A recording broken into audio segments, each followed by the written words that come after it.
my question, though. Are we going directly there, or are we... I assume so. Okay, cool. Perfect. I don't know, unless we have some reason to stop in Pi, but I don't think we do. If we stop at Pi, I cannot do this until tomorrow. I just realized we fully lost him. Oh, there he is. He's back. Speak of the devil. Hello, is your internet working? I think so. Why am I the devil? What did I do? Because we spoke with you. You know what you did. You know what you did. Anyway, hello. Welcome to Wildfolk episode 71. We're back. The gang's all here, except for Zeke, because he hates us. Jane! Jane is with us only in spirit, not in body or voice. But Jane will be back soon. Just some work stuff. Just a couple of months, no big deal. Hello, viewers of Anthology, new and old. Nice tale. Nice tale. Nice tale. I'm leaving now. Bye.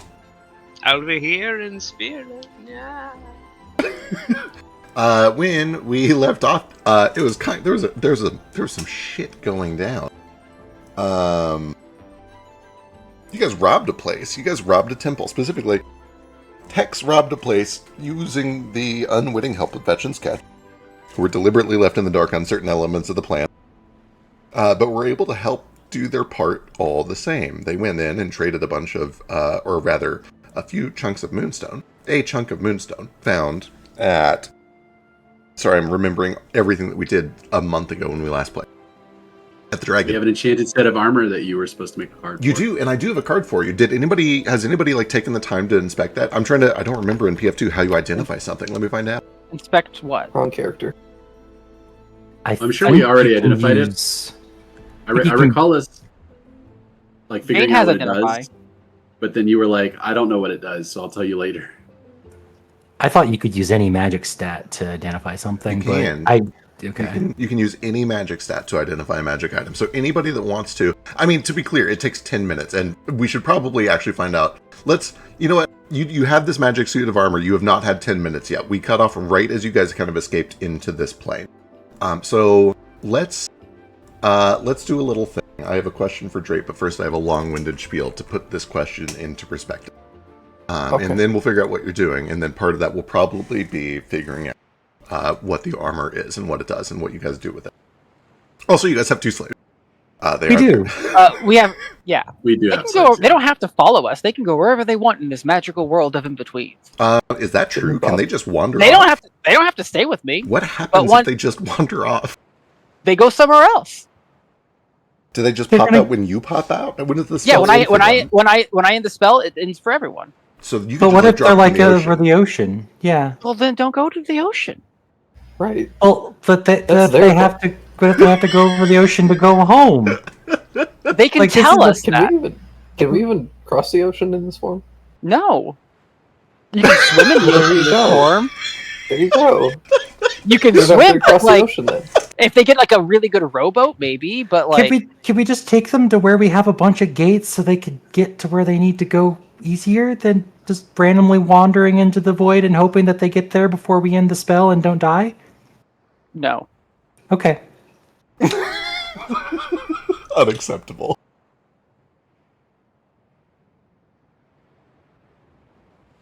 As you were saying, DM. What was it? Oh yeah, I had the thing. Okay.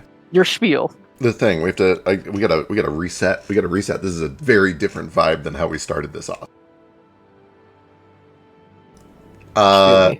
Here's your spiel. Text. Honestly, this is a lesson that probably Fetch needs more than anyone else, but it's for text. Text.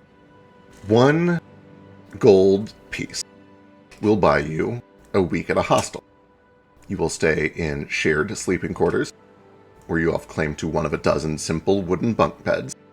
You'll sleep on a straw mattress, surrounded by strangers, and if you're very lucky, your pillow might be filled with chicken feathers instead of hay. For 10 times that much, 10 gold pieces will buy you a week at a modest but comfortable inn in most towns. You'll get 2 meals a day, including beer or wine with dinner. You'll have a private room with a comfortable bed large enough for 2, with 2 down pillows and a wool blanket. But you'll want to wash thoroughly in the morning, just in case one of the hundreds of other heads that came in before you carried lice. For 10 times that much, 100 gold pieces, will buy you the deed to a simple cabin on the outskirts of a small barony. You'll have a thatch roof over your head, a small plot of land just large enough to grow vegetables and raise chickens, and a hearth stocked with enough fuel to keep you warm through the winter. It won't be luxurious, but it will be your own homestead, a place where you can raise a family and pursue a modest living as a farmer or a trapper or a woodsman. You'll live a hard life. You'll have to teach your children to respect the tools of your trade because one day they'll be their own. You'll sleep on a pillow stuffed with cotton or wool and sleep under linen blanket. For 10 times that much, 1,000 gold pieces will buy you a small, brick-and-mortar townhouse in the industrial quarters of a major city. You'll be safe within the city walls, within walking distance of a market square and a temple.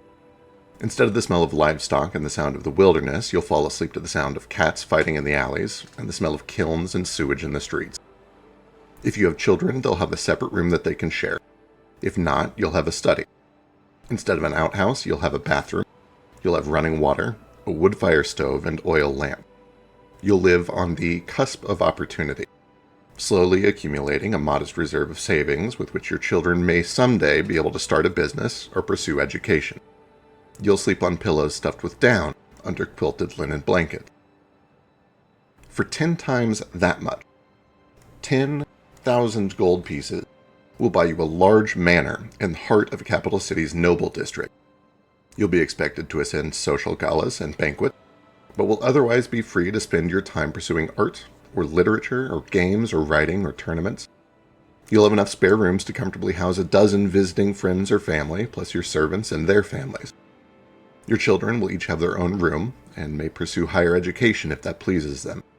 You will all sleep on silk pillows, filled with goose down, enchanted to remain clean and cool throughout the night. Your blankets will automatically fold themselves in the morning.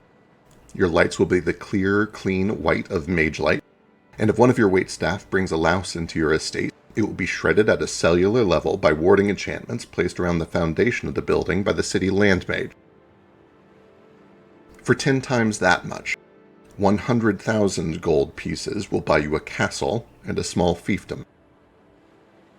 Dozens of families will bear your banner, working year-round to sustain the farmland, the woodland, and the hunting grounds within your domain so that your people never go cold or hungry. A small retinue of adventurer knights will each be a shield for you and your people, protecting you from bandits and brigands foolish enough to target your land. For their service, they will each be rewarded with a manor of their own near your estate. The chapel at the heart of your fiefdom will house a cleric who will bat away disease with a prayer and a few crushed diamonds. A land mage will abjure your castle and the neighboring buildings against fire and hail and pests. Your court mage will know a week in advance if anyone within your domain even thinks of sedition. You'll sleep within a 4-post canopy bed, on an entire mattress of goose down, draped in embroidered silk and velvet enchanted to ensure silent, comfortable sleep. But you will still sleep with one eye open, wondering what happens if your court mage conspires against you. For 10 times that much, 1 million gold pieces will buy you a barony. The floors of your palace will be marble, chiseled from the quarries of Quilgraboth and polished with the wax of the man-eating bees of Ribico. You'll eat fresh and exotic food and fruit imported daily from Abelbend and Eden and Zulakara through a private teleportation network. Your cutlery will be made from silver mined from the heart of Wexisas, enchanted to reveal poison at a touch, something that you will need as a baron. You will drink wine grown in the giant's vineyard on the shores of the Jodalak, from artisan crystal goblets cut in kite and enchanted to be unbreakable. 1,000 people will be born, live, and die within the walls of your private estate. When winter comes, your people will continue to farm on enchanted plots of land that never need lay fallow. When the dragons come, your family, and their families, and the families of their families will all be safe within the walls of a dozen baileys. When assassins come, your abjurers and diviners will already be there waiting for them. You might sleep on clouds imported from the elemental plane of air, or on a tapestry of starlight from the domain of Zelenus, the god of dreams and nightmares. But a dotted line on a map will be the edge of your blanket, and your pillow will be a never-ending flow of tax revenue as you lease the land, you lease the roads, you lease the rivers and the skyways. If you choose to carry gold anymore, the coins will be minted with your face on them. If you make your stead in avarice, the king will know you by name. If you choose Tidar, dukes and duchesses will attempt to court you. If you make a claim in Blimidel, Cyrillin will send a monthly caravan with 16 knights, 4 mages, and an iron carriage to collect 35% of your tax revenue as vassalage. If you build walls in Uni, you'll meet the masked merchant princes at the biannual Gala of the Golden Roses, although you will still not see their faces. But no matter where you sleep, for 1 million gold pieces, you will sleep well, knowing that if any one of your court mages does conspire against you, one of the others you've hired in secret will divine it. Tech. Right now, as your heart is still racing, having escaped this temple, you look down, and in your paws, metaphorically, even if they're in your pouch, you hold a couple dozen shards of moonstone. Some small, some big, altogether a little under 300 grams, roughly the size of a human heart. The last time that this much moonstone was gathered in one place, it sold at a private auction to one of the masked merchant princes of Uni for a little over 2 million gold pieces. You currently, for at least this moment, hold in your hands the power to permanently and irrevocably change the course of tens of thousands of lives, including your own. And you found this power not in the mighty vault of a queen's palace, but secretly melded into a dark stone compartment in the musty crypt of a temple to Baelus, the celestial god of dominion. It wasn't guarded by a dragon, or an army, or a cabal of diviners and abjuration specialists waiting to meet you there, but by a lone paladin and one of her acolytes. 2 idiots and a couple slaves. There are, no doubt, a lot of things racing through your mind right now, but the most immediate one is, as you escape into this void dimension that Baby Boy has opened up for you, where do you take this power? What do you do? What is your first step? Fucking get rid of it, man. I love that. I love that so much. You take it to the fires of Mount Doom and throw it into the lava. Fuck everybody. Hell yeah, this is so tech. What does that actually mean? You have escaped into teleportation. Go to Argumentative X. Okay. It sounds like I think there is a brief moment of like absolute high that Tex is going through, where he just starts laughing, but like a genuine gleeful laugh, and jumps onto Baby Boy's shoulder. I don't know if Tex even notices it. I'll kind of leave that up to you.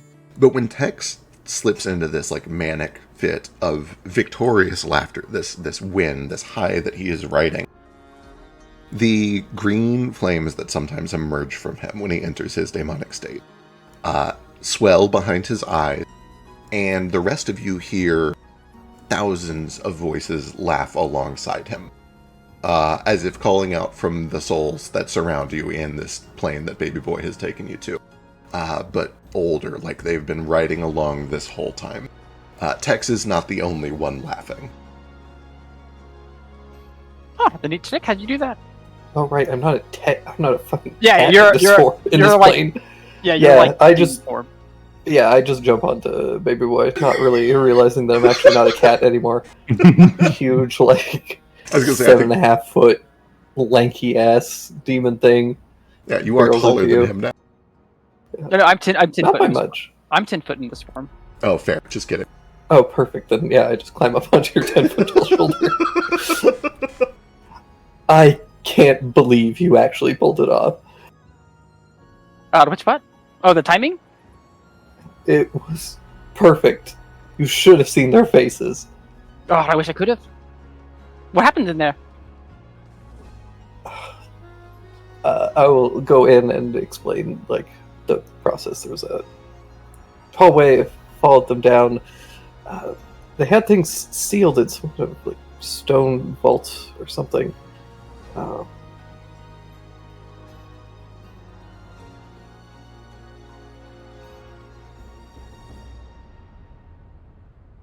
And you were able to get the stones? Yeah, we got some of them. Yeah, there's not enough. Some of them. Enough for one thing. And what's that? Just repaying a debt. How ominous. Not really debt, just paying back someone.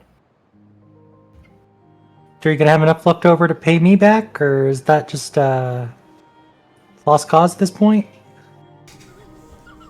I look at the 2 slaves and the suit of armor that you guys got out of this. Hey, I haggled for that. That doesn't count. You wanted us to walk in and hand over the rock just for fun, and no. I wanted you to buy your freedom with this rock. Well, I think I did. It looks like you got a little bit more out of that than just your freedom. Problem is, the only type of person who can buy a rock worth a barony is the type of person who owns 2 baronies. Or a king. That is to say, how is it we're going to sell the thing?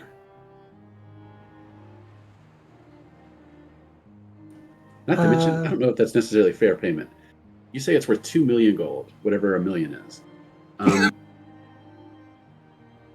So, explain to me the bounty system. How much, if someone steals 2 million gold, how much would their bounty be expected?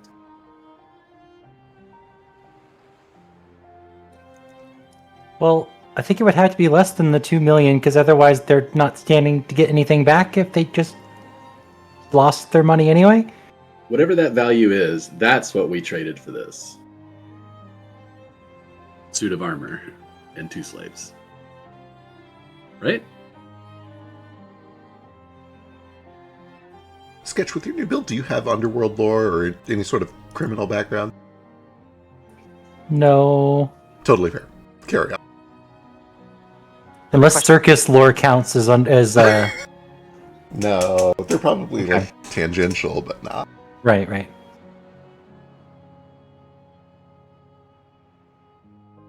Hey, back. Yes.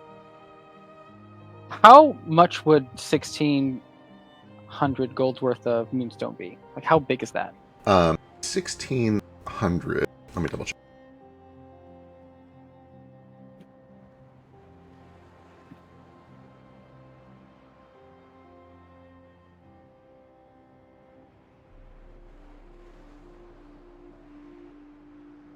So 1 gram is about 6,500 gold.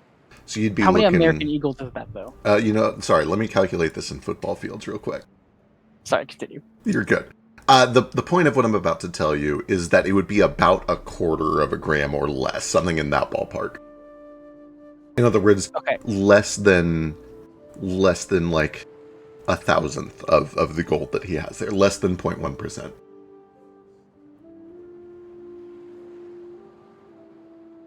Or to sketch our text. I'm not sure if how much of all you'll need. I know you need more.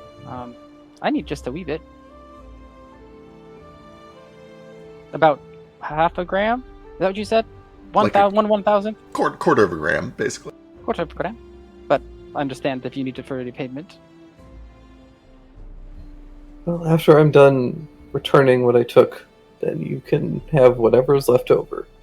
Will there be any left? I don't know what's going to be left, but whatever's left is all yours. I don't know how much this spell costs or how it works.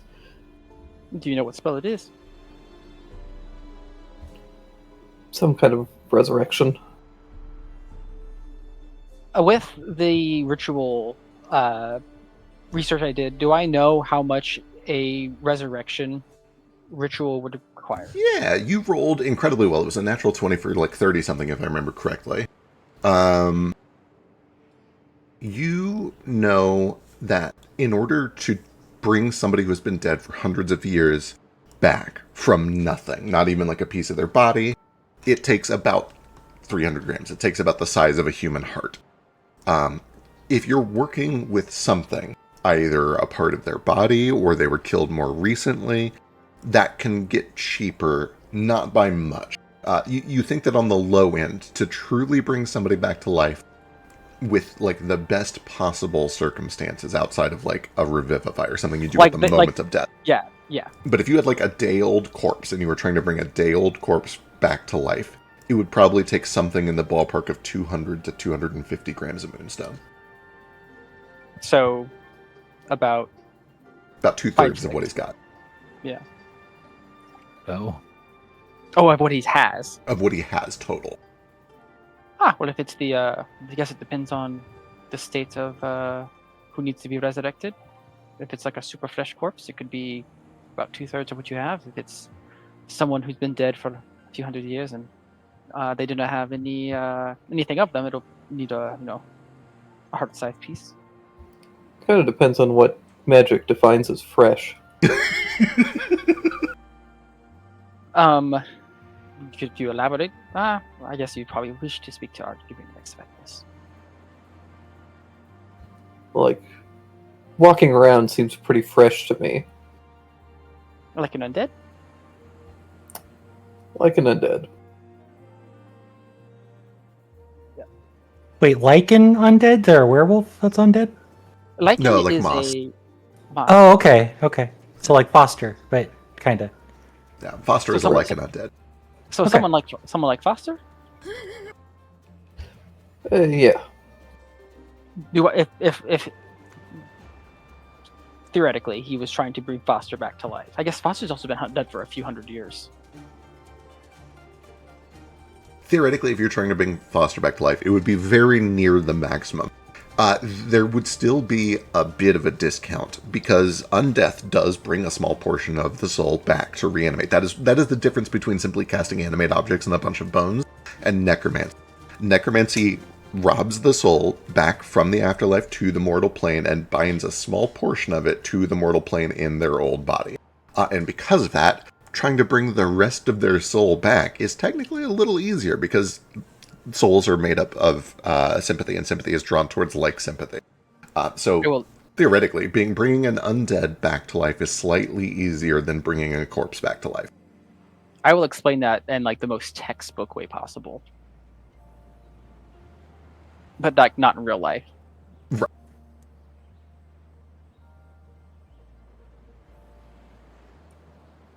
Are we walking during all of this?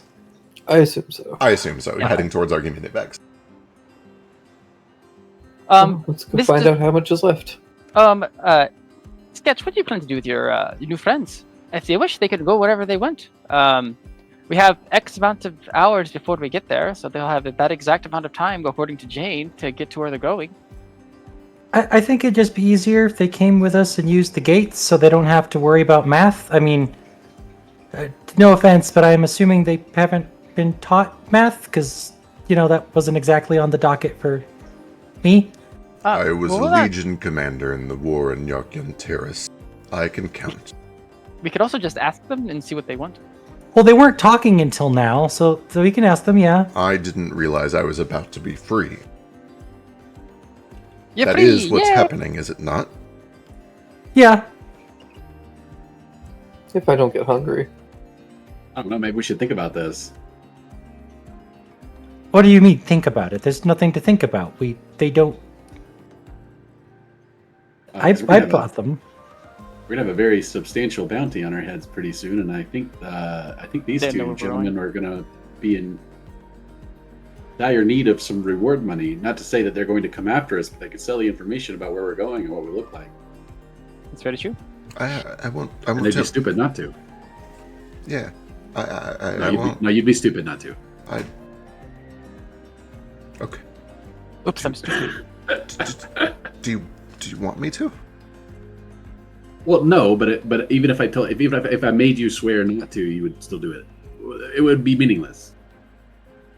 Or they could just pay it forward because we just saved their lives, technically. I don't know. I wouldn't exactly just turn someone over immediately. Where would you want to go? Yeah. Is it going to be safe? We can just go home? I mean, I guess it depends on if you were snatched from your home or not. Well, I wasn't snatched. I made a deal. Is my deal... My deal's up. You bought me fair and square, right? Yeah, the deal's passed on to me, and I don't care about it, so it's gone. It's gone. You might want to put that into writing just to be sure. I suggest we put him to work at Landfall for a year. That'll at least cover us for a while. No, I'm not doing that. Very well. What about you? If it is up to me, I will head back south. I am needed for the war. Which No, war? dedicated. The ongoing war against Durham. Oh. I don't know if this has come up in campaign before, so I'm going to pretend like... I mean, even if it has, I probably don't know what it is. Fair, you can give me some sign if you want. You can just tell me if I've heard the name in session, and if not, I'm not even going to worry about it. Boy, you definitely... I don't think you've heard it, like, traveling with the party. Yeah. Yeah, no. I guess I can still... Nope, Okay, well, now I'll do it now.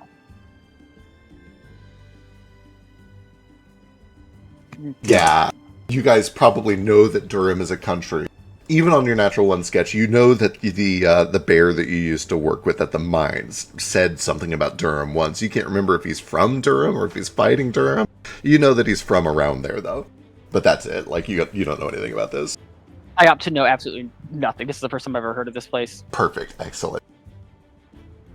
Oh, is it far? Very. We are Oh, about well- as far as we can get without leaving the wildlands. Well, you'll be able to get, and I'll just explain I'm not going to do the math real quick, but however far it is going to take us to get to where we're going, that's how many miles south you can get from Does us. something bad happen if I don't voluntarily leave this spell when it ends? In other words, can I just walk as far as I can get? After the duration ends... Well, let me just post a spell.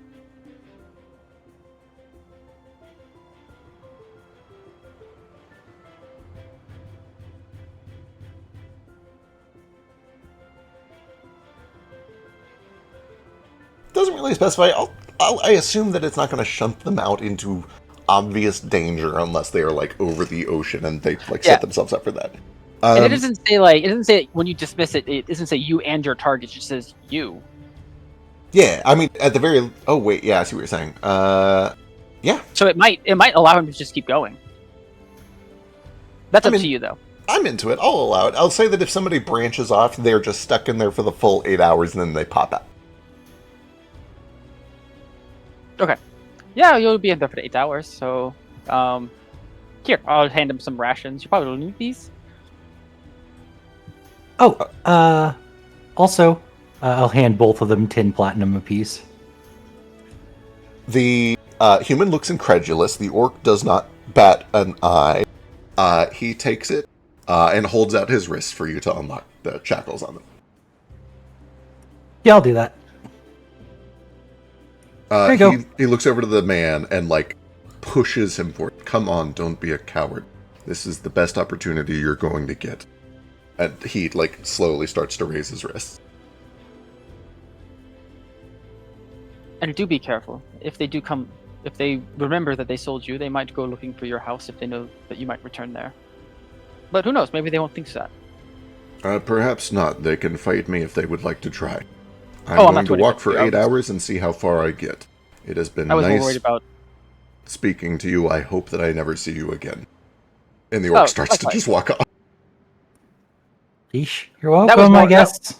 That was more to the human who said he was going to return to his house. Yeah, it's over, that way, and he just kind of points southwest over towards Avarice. You sure we don't want to send this armor with that orc man? He seems like he could use it. No, he really didn't seem to care enough, so he can just walk. He's fine. Is Avarice a dragon? It is. It is, for the record. It's where you guys just came from. It's the dragon feudal place. I mean, I'm also mildly concerned about this armor. It could, the influence of whatever gods they follow and who follow them. I'll look. The power. I help to put it on sometimes. I think I'm okay. I'll say it quickly, but this is filter it through what fetch is supposed to sound like. They could probably use magic to track the armor, and we should get as far away from this as possible because this belonged to the person who's searching for it. Make sense? Yeah, but you bought it from that person. True. So it doesn't belong to them anymore, and the magic should know that? If you're confident, I'm confident. I can identify it, and if we don't like it, we can just dump it, but I think it's probably good to sell later. And if we sell it in the opposite direction that we're actually going, it could be a good mislead. I don't know. Yeah, that was the idea behind giving it to the orc. All I'm saying is that you weren't involved in any sort of theft, so your deal was perfectly legitimate. That's true. We didn't know anything that was going on. Purposefully. I hope that fact saves our butt when it comes to it. What city are you from? I'm from a little hamlet just east of this place that I need to pull the map up real quick for. It's been a while.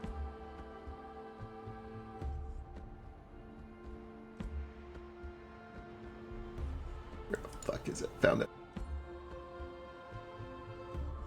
My ancestral home. It was taken from there in the midst of the night in cuffs. I'll remember it if I see it on a map. Just a little east of Forthwood.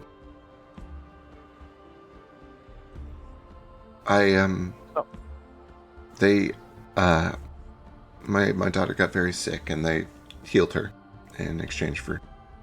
And he just looks down at his wrists. I'm gonna take those off. Well, you got some money now. If they come back, just pay them off, I guess. I mean, this is probably more than what your daughter was... I don't know. Actually, I probably would be able to math that out a bit more. Is 10 platinum enough for a healing spell like that? I would assume so. Almost certainly. That's a ton of money. Yeah. Why? I'll go on. Thank you. But why? Am I in danger? Are they? I think you should be fine. We're technically not involved in it, so you shouldn't be involved at all. I didn't know it was happening until just now, so yes. I see. And you don't know what's happening at all, so you don't even know where we're going. You don't know any information. You just know that some weird people bought you and sent you on your way. Yeah. Yeah, okay. All right. Yeah. Then I guess I shouldn't know your names then. I guess it might be easier, just in case. Well, whoever you are, thank you. All of you. I think. You're welcome. I just did something that I wish someone did for me, so. Sure you don't want a job in Landfall? Maybe. What's that? Landfall? Is that... You stop talking. You stop... Yep.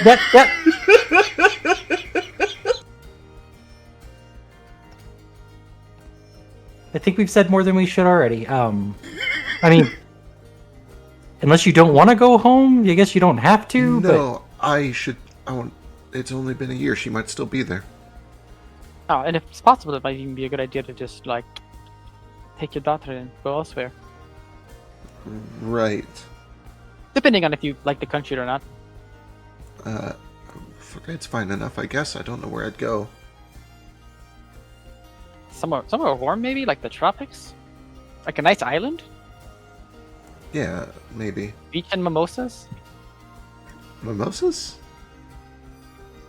Right, Is you've that had a fruit? mimosa before, no? No, it's when you mix up orange juice and champagne. Oh, you guys are rich. Okay. Right. Orange juice and champagne. Like together? Hi, it's a light, but some people like it. It's very much brunch. You know brunch? Brunch.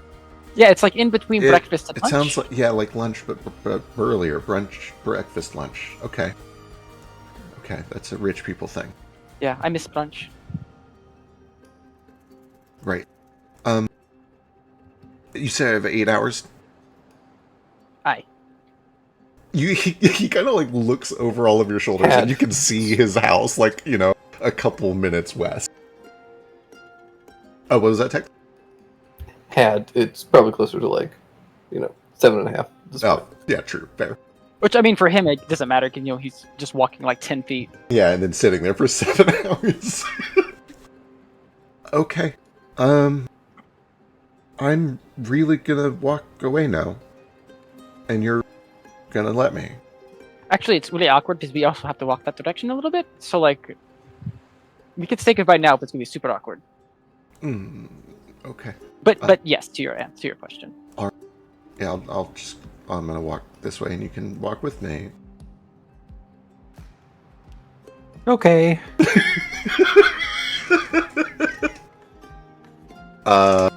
Yeah, he starts to kind of walk off in that direction. The direction you guys are going is a little more direct south, whereas he's going southwest. We do have a hand raise from Luge. She still got some. Oh. That was old, but also, should we be heading severely east? Because we're going to Argument of X? Let me double check. I think you guys are pretty much due north of it at the Holy Christus. He's over here. He is, yeah. Oh, right. Fuck, this map is all fucked. You're right. You are heading a little bit more eastish. You're heading from here down to here. So you're basically heading southeast, and he is heading due south. And you begin to make your way, and it really only takes you like a few minutes, 10 or 15 minutes to get where you're going.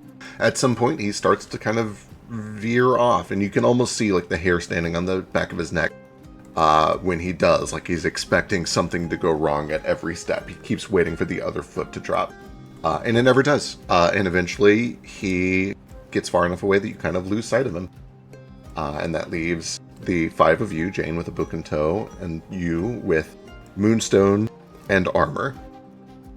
You've had enough time to travel now that if somebody would like to try to identify the armor, you can. Sure. I will use... I'll go with religion. This was from a religious place. That makes sense. Totally fair. 24. That is more than enough. And probably you have magical crafting. You may have even worked on something like this at some point. Let me grab you a card.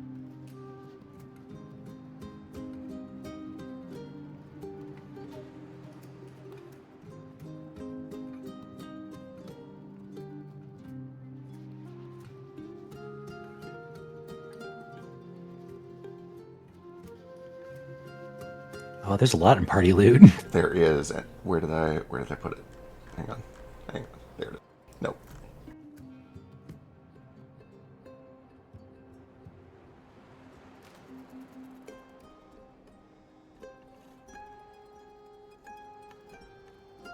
Where the hell did I put this? Hang on.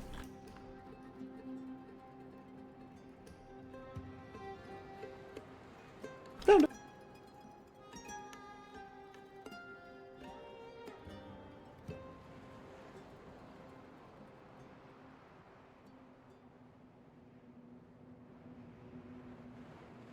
You are able to identify that this, in spite of its ornamentation, it's clearly been decorated to fit in with kind of the Church of Baelus and its motif.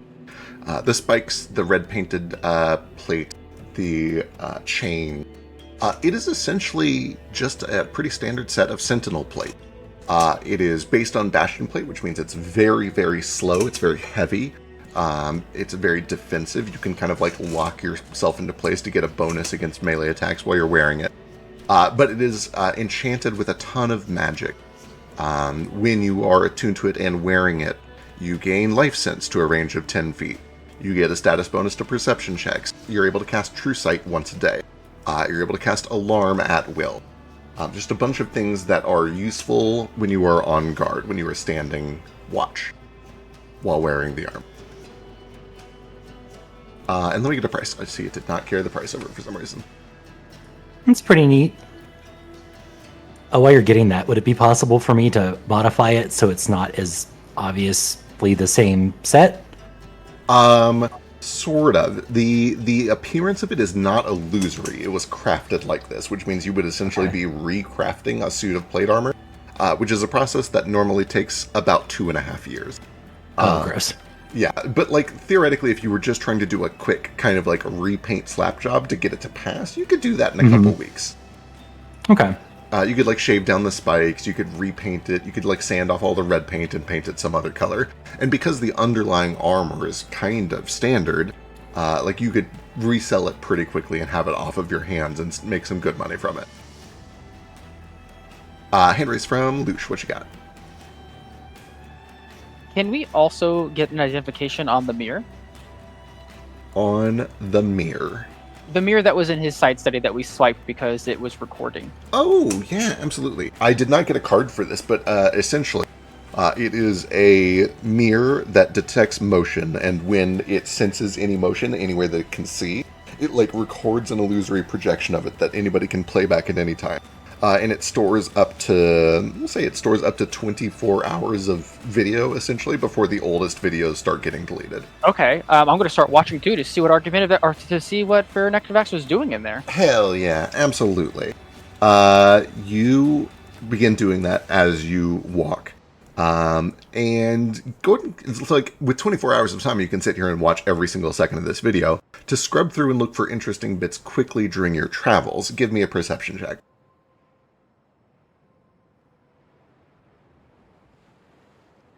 Hear me out. What if I sold you an arcane security to kind of like hack it? How will hacking it help you find the interesting things? That way I can find out when finding the beginnings of recordings, so that I'm not just rewinding to a random time. I can find like, oh, there are 20 recordings. I'm just going to pick this one. Or maybe you can see how long they are. Well, give me a roll and we'll see what happens.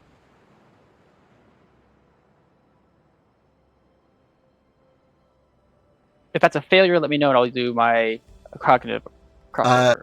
No, it's right. That's only for war. That is only for Lord. With that, I will use a hero point. Sure. Because why not?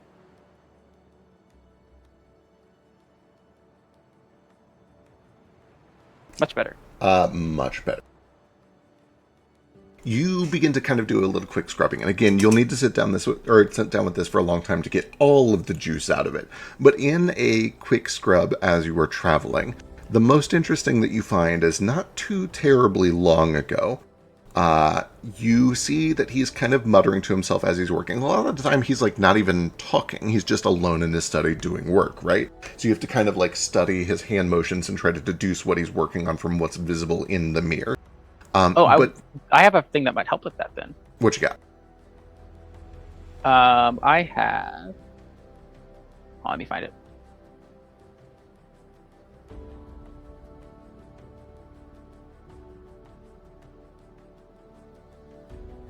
Sorry, I'm trying to post it. Eldritch Researcher, which is like helps me find out like decoded things. I think that's the right one. It might be the wrong one. I have so many things.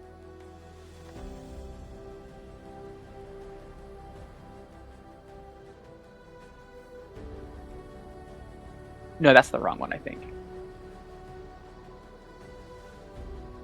Is it a strange script? It might be the strange script one. I think I have to touch it for that one, though. Yeah, I think that might only be for if I know the language or have touched it. So maybe that might not work. Got it. Understood. With your current check, until you're able to sit down and go through this a little bit more thoroughly, the most interesting thing that you find is that he did this ritual not too terribly long ago after making the arrangements to essentially meet with Threnaliax and take him to go see the Chronotrite. He has essentially been working on this failsafe project for himself where he would have a clone waiting at the ready, because he knows he's going to be turned into a vampiric thrall by Thrallniax, and he wants to be able to essentially say, nah, fuck it, I'm done being a thrall, finish it, and zoop back to his not undead clone at any time. In other words, the clone that you guys destroyed and burned to death up in his manor was his insurance that he was using to kind of like give himself a little ballast as he worked under Thrallniax for a while. In other words, he took this vassalage to Thrallniax with his hand behind his back and his fingers crossed, and you just broke his fingers. So now he is locked in. He is actually stuck as a vampiric thrall. Womp womp. Whether that's good or bad, it's completely up to you. I don't think you guys have any reason to really be like affectionate toward this guy, but you at least learn a little bit of what was going on up there. Gotcha. And so he is already a thrall? Correct. The body that you saw out there was his clone. The real him has been turned into a vampiric thrall for Thrallniax and is presumably with him at the garden dealing with whatever your explosion did. And the portal being locked. Was it just like a time period, or was it? Did I roll it up that it just until it was dispelled? If I remember correctly, it was like 30 days or until dispelled. I'd have to go back and read our logs again, and I will when I get to it. It's literally been like a couple of hours since that all happened, or I guess it's been like a day. It's been days. Days. With that said, you do know, because you talked to Finn and Darbin, that shortly after your explosion, they apparently called for a ton of reinforcements from both castles. So, like, there are people that they have called on the way to help. You just don't know what has become of that yet. Gotcha. And I assume that, I know I did some research on vampires. I assume that I have some vampire thrall. Well, I don't need it right now, but I assume is it like he's forced into servitude, or is it kind of just like is he magically compelled? He is magically compelled to serve, yes. He maintains a little bit of free will, but essentially he must obey any direct order given with line of sight. Yeah, but whenever he was done with that, he could just like kill himself and he would go back to his clone. That was his plan, essentially, yeah. Burn the vampire body and go back to his clone. Interesting. All right. Well, I will put that away and I'll look through unless I have time to look through more. I'll just wait to look through more later. Fair enough. You guys walk for about 15-20 minutes, and eventually you find that you're standing over this like little painted, glowy symbol of Argumentivex's castle, which looks for all the world. Or what you got? It should take like maybe 2 hours. Fair. Maybe an hour and a half. Gotcha. If that matters. But you have a little more time than I thought, but that still is about all you find in your initial scrub of this video. But eventually, after about 2 hours of travel, you find yourself standing over this little glowy painted symbol of Argumentivex's castle, which again, for all the world, just looks like a spooky vampire's castle with a drawbridge over a chasm. Very, very Strahd, very classic. I do get changed. What do you change? Oh, right, out of your stretch and into your normal. Got it. Understood. Perfect. My nice fancy clothes. Do you dismiss the spell? Do you do anything? Once we get there, is everyone ready? Yeah, I'm good. I hope Matthias, I think that was his name. I think I read his name tag before he left. I hope he made it okay. Most likely. Alrighty, here we go, and I'll dismiss it. Yeah, as you guys dismiss it, you find yourself standing across the drawbridge. You can see there's just a gray, foggy cloud rolling over the sky above you, and then the imposing presence of this castle across the drawbridge in front of you. I'll walk across, and I'll knock on the door. As soon as you appear, you do see that a couple of these skeletal guards at the ready kind of lower halberds towards you, and then it's like, "Oh, hey, it's you! Yes, of course, right this way, please, please, please." Oh, thank you. Are they with you? Oh, aye. These are my companions. It's a pleasure to meet all of you. It's Lord Argumentivex's busy at this time? I wouldn't know, sir. I just watched the drawbridge, but he's inside. I understand. I'll speak with... Insert the butler's name here. I have this one. I have it. I have it written down. Bones? It's not, it's not Bones, but that would be funny. I sat there for a long time trying to think of a Bones Butler pun for this one, and I simply could not. So I settled on... pulling you over to the map, because I know I have the token on the map with the name tag on it. What about tibia? That's pretty good. It's pretty good. It's like Pretty a good. tibia, but for like a butler name. I'll go. The wife.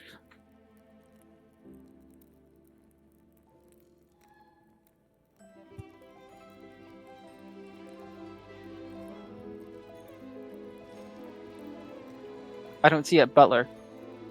I'm working on it. Give me a second. Steve. Where's the butler? You. I almost did. While you're fucking around, Tex is actively paying as close attention, expecting people to teleport in at any moment. Understood. Give me a perception check.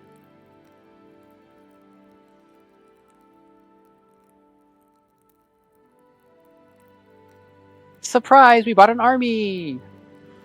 You say it as a joke. Got it. Understood.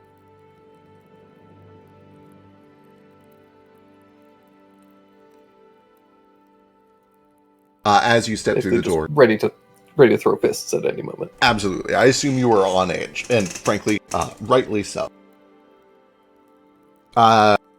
So these people would not just be like waiting right here. Instead, as you walk through the door, I don't have his entire castle mapped out because, frankly, I don't. But when you walk through the doors, or when you knock, you find that they open, and you're greeted by Broderick. Oh, hello, Broderick. Master Baby, it's a pleasure to see you again, sir. Ah, it's a pleasure to see you too. I don't say this very often. Please never call him that ever again. Would Master Boy be better? I don't know if that's even. No, Master Nothing would be the best. The proper term is option. Master Baby Boy. if we're doing social niceties, but you can just call me Master Baby Boy. Will you be staying with us tonight? Shall I prepare a room? If it's not an inconvenience. Certainly one each, one for all.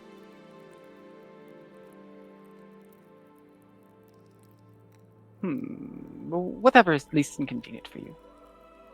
I realize that we are impeding on you. I don't need bed. Very well. 4 rooms. 3 rooms. Much appreciated. And if you have the chance, please let Lord Beirix know that we have arrived. Certainly. I will let him know. It may be a moment. I believe he is with his family at the time. Of course. We will wait here. Thank you very much. And he turns around, pulls a drawstring, and there's a bell that gongs throughout the manor. And you see that doors open from all directions, and just a gaggle of skeletons begin to trip over themselves, gathering things to go prepare room. They head up this winding staircase, and off their way to prepare. In the meantime, you guys are left for some time to essentially just like chill out in the manor, during which time Tex is on edge the whole time. Like a cat expecting something to like pounce out from the shadows at any moment. And let me get a perception check from everyone else who hasn't already made one yet. Okay. He is being his typical like nonchalant sort of self, but his ears are like twitching a lot more than usual. Playing it as cool as you can.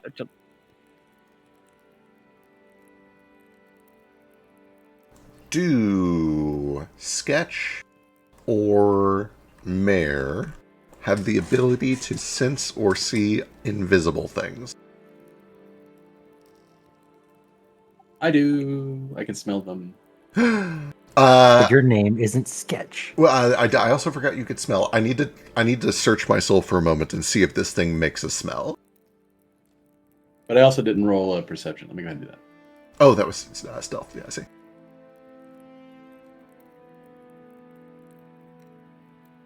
Should be secret. Should be a secret roll. You can if you want. I love secret rolls. I think they're one of the good things that PF2 has to offer.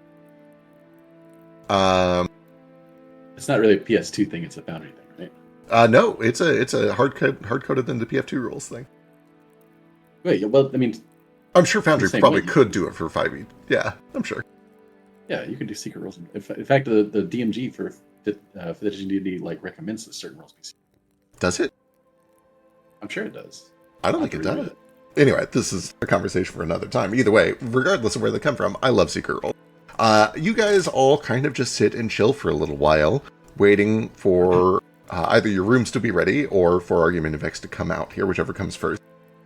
There is a point, Fetch, where you just smell a weird smell all of a sudden. It kind of has this like ozony recent lightning strike smell. Although you didn't hear any lightning and you didn't see or, there's no clear sign of where this came from. But it is kind of distinct enough that you pick up on it suddenly. Yeah, I'll try not to make it obvious that I've picked up an unusual smell, but I am going to wander around and try to triangulate. Understood. Yeah, you follow your nose. Oh, you do have blind fight as well. I have blind fight. If they are undetected but lower level than me, then they're hidden instead. I love that. I'm going to stretch this. This is not quite... If I was being a lawyer, this wouldn't work, but I think it should work. You also are able to detect that there is a small invisible presence nearby. And as you kind of notice that, you also kind of catch that Fetch is playing it real cool, trying to pretend he hasn't noticed that something is going on. But you see his nose is doing the thing that your ears are doing, like each of your senses are kind of giving you away to each other. And you're, I guess, between the two of you, Fetch is able to narrow the smell down to somewhere near and above Tex. And Tex, you get the sense that this invisible small thing is near and above you somehow. And it seems to follow your movements as you move. You don't get the vibe of, oh, there's an invisible critter lurking on the ceiling above me or on the walls next to me, so much as there's something small and invisible that is tracking my movements over my head. Right. Some kind of scrying eye or something. Something like that, yeah. We're in The Sims. It's the plumbus. Is that what they call that thing? Yep. I think so. I love that. That's great. Just a regular old plumbus. The Star Plumbus, yep. That goes on for a few minutes unless you guys do anything about it. I want to do something about it, but go ahead. Yeah, what you get? Can I look at it? Absolutely.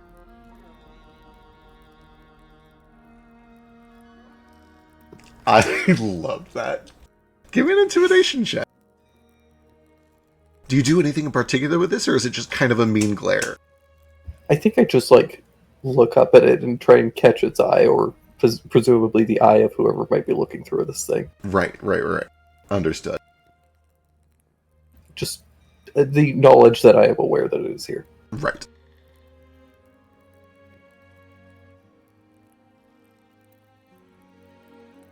Get him out now. Understood.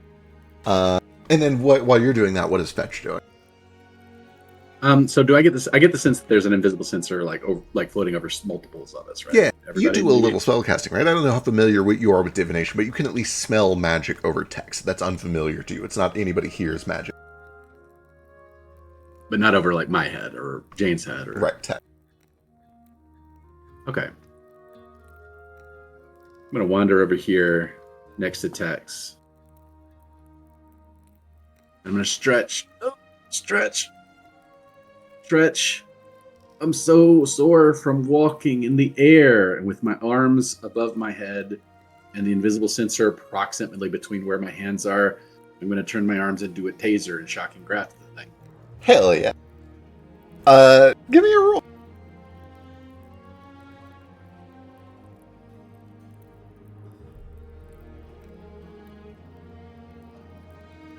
You feel not. Lightning kind of fan out from your fingertips, and it kind of scatters through the air, and it adds to that ozone smell that's going on.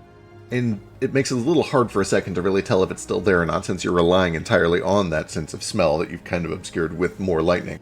But nothing happens. You don't feel it connect. You don't feel your hand bonk into anything. Nor, importantly, do you sense the lightning arcing onto something invisible. It doesn't make a connection. It just kind of scatters through the air. What are you doing?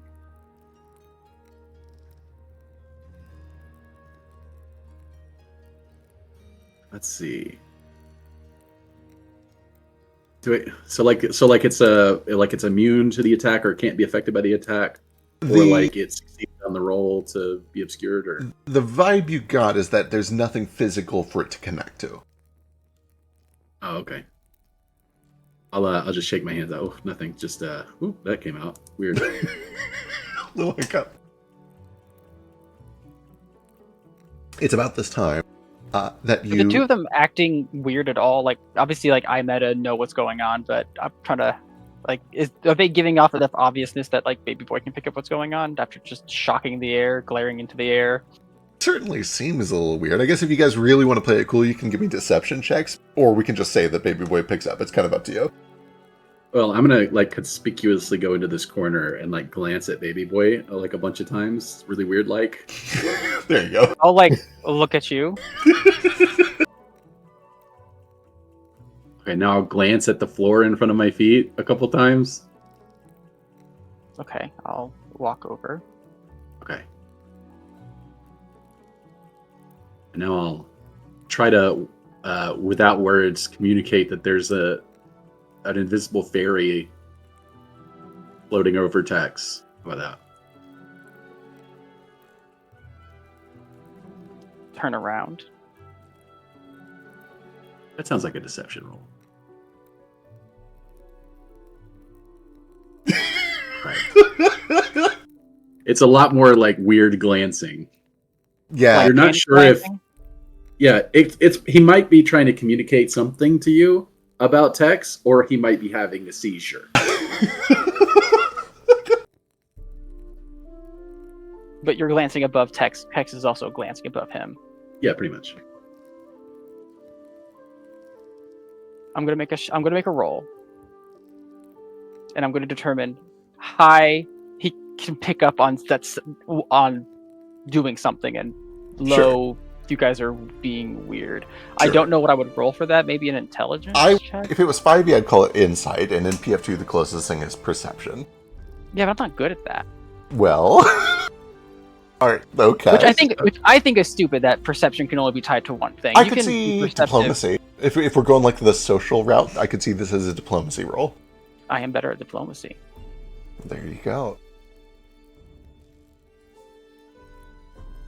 Natural 20. Against all odds, you've spent enough time with Fetch to understand what he's trying to do. It takes you a second, even on your natural 20, because he's really going about this in the wildest way that he can imagine. But eventually you get the vibe that Fetch is trying to point out that he has sensed something invisible above and near Tex. All right, I'm going to do this then. I'm going to cast a spell magic above him. Wonderful. Give me an occultism check. I have a -2 to deception in Pathfinder. Impressive. Yeah.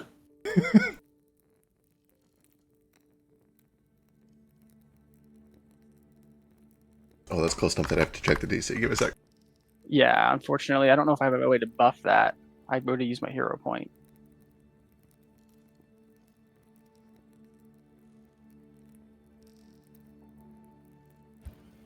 What did you use your hero point on? I don't remember at this point. It was an arcane security thing earlier. Or Yeah. something? Oh, yeah. Yeah. That's right. -12 makes it... Math is so hard, guys. DC 16. You I did just cast made it. I did. Okay, because I had it at level 4. I don't know if that had any effect. Sorry. At Yeah. level 4, you need a critical success to get this. This is a level 6 effect. So on a 16, it is not enough. You can feel your magic reaching out and connecting with a magical effect, but you are not able to tug hard enough to sever the cords with the weave. Whatever is there is still happening. Can I try again? You can. It is worth mentioning, this is not a subtle spell, which means what you're doing has visible, obvious manifestations. Well, kind of like Shocking Grasp. I think we're past that point. Yeah, yeah. Fair. You did kind of play that off as stretching, so, whatever that's worth. I have a -2 deception. I thought we went over this. Also, yeah. Also, like, I don't have any opponents, so I don't know. Like they would just see that I'm doing some type of magic. I don't know. They would. Oh, that's right. presume it's it. Psychics, like everything psychics do, is replaced with like a head movement, right? Yeah. You might be right. I'll go look that up while you're casting it again. Although, like Fetch just said, it doesn't matter a ton. It's the principle. The principle. Jesus Christ. Quote, your spells still have clear and noticeable visual and auditory manifestations as normal for a spellcast. Yeah. So they still see that I'm doing magic. They just It's just not like as showy and flashy as most people. Isn't obvious. Like yeah. Got it. Yeah, with the 17, you connect again, and it's still not quite strong enough. However, after a few more seconds, it just kind of blips out on its own. The smell fades. You feel the magical presence you were connecting to with the spell magic fade. Tex suddenly no longer senses anything invisible nearby. Cool. Let's have somebody here put that armor on. It's got true sight. It is light armor, so most of us could.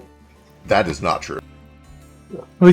Okay, it says. I wondered. Oh, did I? I'm sorry. I might have fucked up the card. It is based on. Yeah, the Bastion card says. plate. Okay. Oh shit! No, sorry. It is Bastion plate, which is not just heavy plate armor. It's like extra heavy plate armor. It like adds a speed penalty even if you meet the strength thing for plate. Oh damn. Okay. Oh, with that said, you guys can still put it on if you want. You're just gonna be slow as fuck. Are you telling me that Lord Arvidavex doesn't have his castle warded against scrying?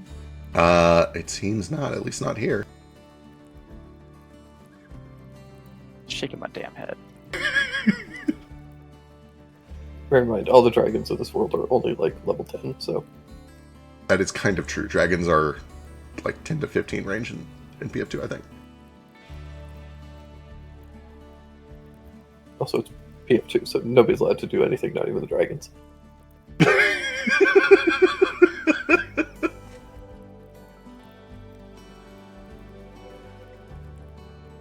There you go. The card has been updated. It is now Bastion plate.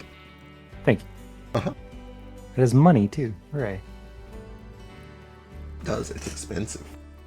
Yup. It is a few moments later that you hear a heavy door open. And baby boy, you hear a familiar voice. Argument Vex starts to walk down the stairs. Baby boy, you're back so soon. Sorry, I only cleared my throat. You're good. For I must admit that we were just cried on, so figured that since this is your castle, you should know that. Oh, do you know by whom? I've got a little fairy. I believe it would be... Okay, I, Lush, don't know any names. Cyrilin? Probably Cyrilin. Yeah. Cyrilin? Oh, that's unusual, but I guess not unheard of. Are you in trouble with them? Actually, it's better that I don't know. I shouldn't be harboring enemies of the state. Have you had dinner yet? No, we have not. Wonderful. Why don't we go get some dinner and we can discuss this in more detail? Thank you. Is your patient here? She is, actually, and she's doing pretty well today. You may be able to visit her if you'd like. Oh, I meant the other one. The other one. Well, how did you know which one I was talking about? Hang on. Because the one I was talking about is male. Oh, right. Of course, he is also here, yeah. Is it weird that I don't... I think of myself as male, but when I look at a skeleton... Oh, I need to evaluate this. I think I'm having a moment where I'm coming to terms with a prejudice that I have in my mind. Is your butler male? What about your butler? Bronesworth. Broderick is a skeleton. You know what? Broderick is male. He doesn't have the skeleton titties. He's learning as we speak, guys. The biddies. Yep. Yeah. I think Foster's girlfriend wife, I think she had those. We could We could probably craft them like a set of truck nuts, but for butlers.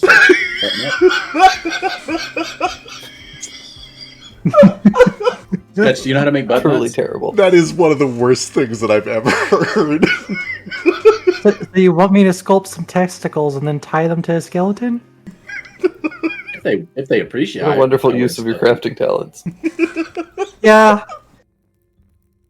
I mean, sometimes you just gotta take the commission even if it's weird, right? Like, it's money. Yep. Money Boy, is money. boy, what a mood. What a mood.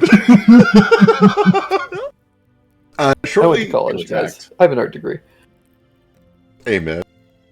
As you guys are starting to head back the direction that they came from, you do see that there are two other people that emerge. First of all, Severa comes out, watching from the doorway to see what all the fuss is about, and does kind of lock eyes with you for a moment, Fetch. Waves a little bit. But she is perhaps a little unnaturally cold for some reason that at first doesn't make a ton of sense, until you see that coming out from the shadows right behind her is another woman who looked a lot like her but older and with sort of a motherly vibe. Very formal, very well dressed, in kind of a classic, feudal late 1700s, early 1800s headdress and dress. And as you approach, Argumentex says to both of them, this is the baby boy that I've told you so much about, my love, and some of his friends. And he goes through the motions of introducing all of you. When Severalex gets to you, Fetch, she acts as if she's never seen you before, and she bows and does a little curtsy. Oh. It's because Fetch mom's here. looks offended slightly, but that's about it. Guess you're not the type to take home to mom. I know we just... Lady... Oh, what you got? Oh, I was just going to be like, Lady Silenala? Yes, it's nice. It's a pleasure to meet you. It's wonderful. I'll give him a bow. Yeah, she kind of does a curtsy back. You are quite tall. He did not lie about that. Oh, you know gravity. I suppose I do, yes. Typically that pulls things the other direction. Oh, yes, but the lack of gravity does the opposite. Oh, and she looks over to Argumentex. Is he one of the moon buddies? One of these resurrection things? One of the necromancy, bone work, whatever you call it? And Argumentex is content enough to be like, yeah, something like that, dear, something like that. In fact, I imagine that's why he's here. She said, oh, very well. Still don't understand the appeal of etching things into your bones. It seems like it would hurt quite a lot, but you do you. And Argumentex says, I know we just ate, but I think that they are all very hungry. Perhaps if you don't mind joining us in the banquet hall for a little longer, we can discuss some things over dinner.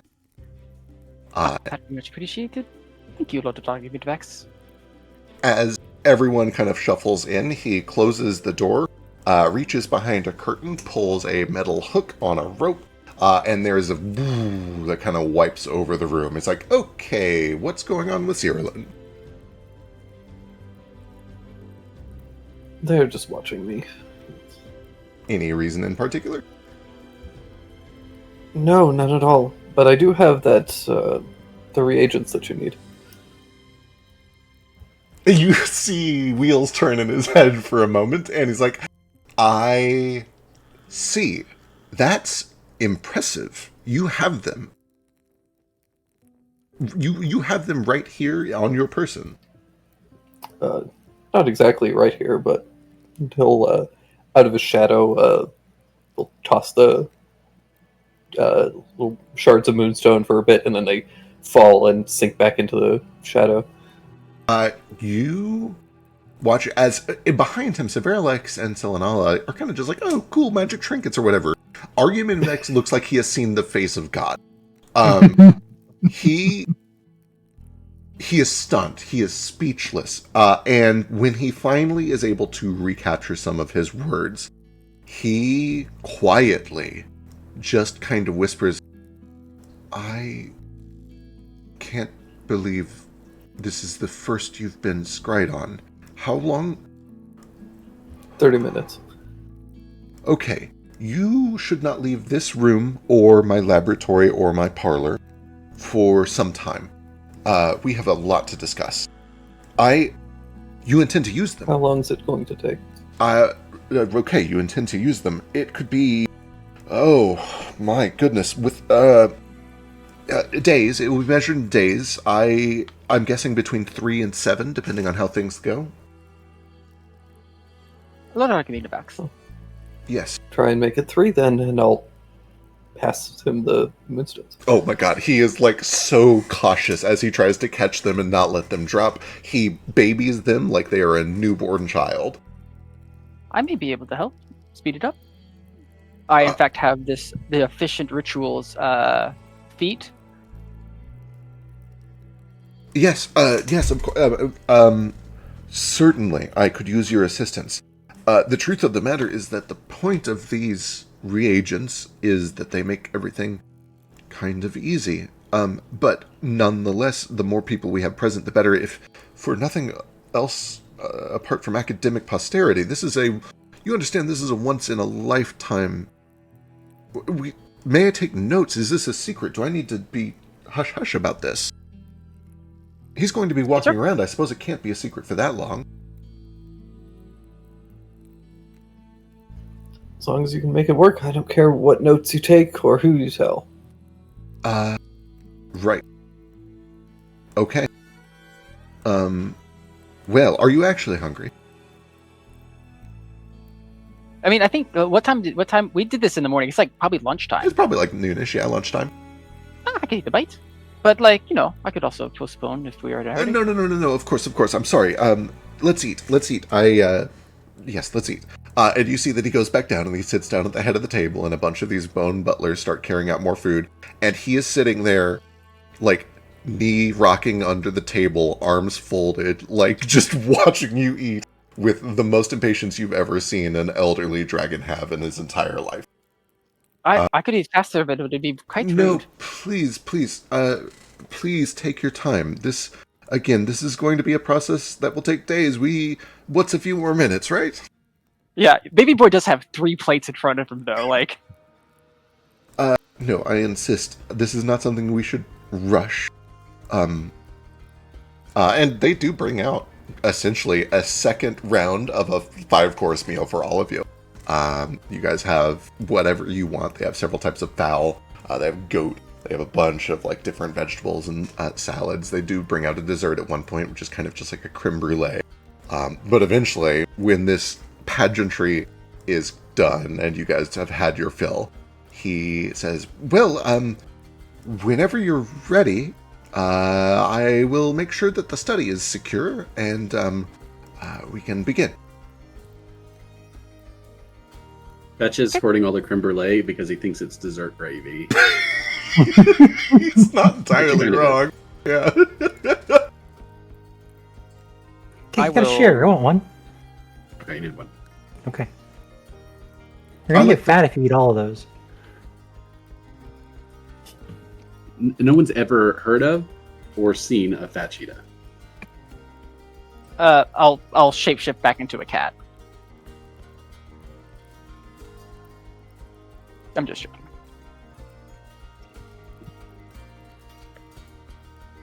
Eventually, when the meal is done. It is worth mentioning, you guys have enough of a discussion. There's a point, as you're enjoying your dessert gravy fetch, where Silanala goes to go help with some dessert.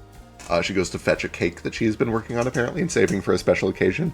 And Severalex leans over and says, sorry, she's a little old-fashioned. I don't know what you would think about you not being, a dragon. Oh, yeah. I probably shouldn't have been licking all the creme brulee bowls then. Oh, no. What? No, I don't think she cares about that. It was a little suggestive, though. Maybe not quite the way that you were licking them. Oh, would I have to do it like this? No. Oh my god. The door swings back open and she comes in with a cake and she immediately sits back up, posture goes straight, arms in front of her. It is worth mentioning that as the rest of the dinner goes on, as you get through the dessert course, she's not uncomfortable around her. You don't get like evil stepmother vibes or anything like that, but she clearly is not like, oh, this is the man I'm sleeping with. Like, that is not something she is ready for. Fetch gets it. Yep. She does neither of them seem to be undead, do they? I know Mare doesn't have the like life sense today, so this is just old fashioned looking. Nothing at first glance, nothing obvious. They both appear to be very healthy, hardy. Give me a perception check. Okay. I also could just ask her. You can if you want. That's certainly an option. Yeah, nothing at first glance. They both appear to be normal. At the very least, he is very obviously kind of gaunt. It could be brushed off as just old age, but seeing the two of them side by side, it becomes even more obvious that, like, ooh, he's not just old, he's like skin and bones, and they are both pretty healthy and, frankly, kind of plump. And he's not. Yeah, they are healthy. Yeah. Yeah. Definitely different vibes, for sure.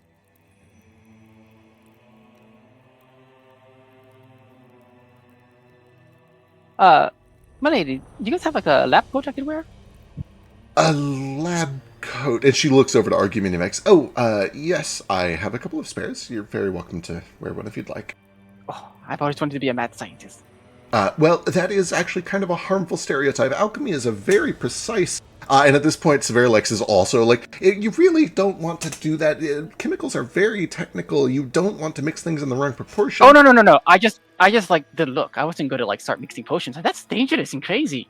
Oh, Severalex, well, you're in luck. A smock or an apron is a staple part of every good chemist's outfit. I turned green once when I ate 2 mushrooms. Everyone knows the most important part of alchemy is fashion. You have to wear a lab coat. True. Like a real coat from the dangerous and volatile chemicals. Gotta look the part. Straight through that leather and humans. He's very quiet for some reason, but I caught most of that. It did sound like he was saying it from very far away. Yeah, Felt screaming from the grave. Yeah, that enhanced the...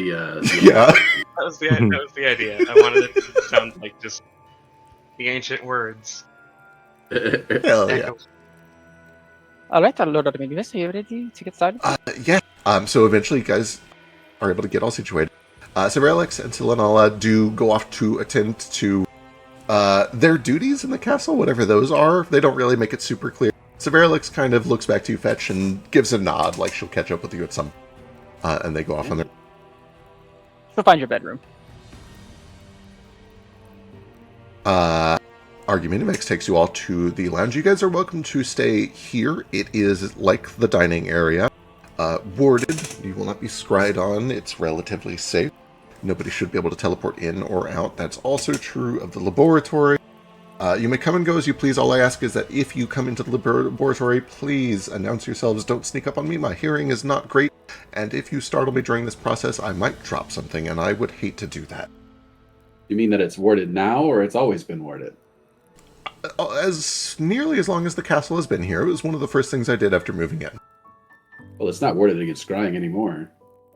No, not the whole castle. Just my laboratory, the study, the dining room, and my bedroom. Oh, I see. It's expensive. And if I may be frank, I sometimes scry on visitors to see if they're worth my time before I announce whether I'm home or not.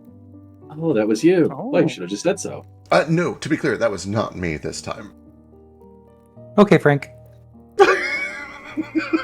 I like you. You're funny. Thanks.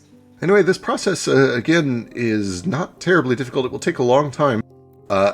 There is no reason that you can't observe if you would like to. I just ask that you remain quiet and keep some distance.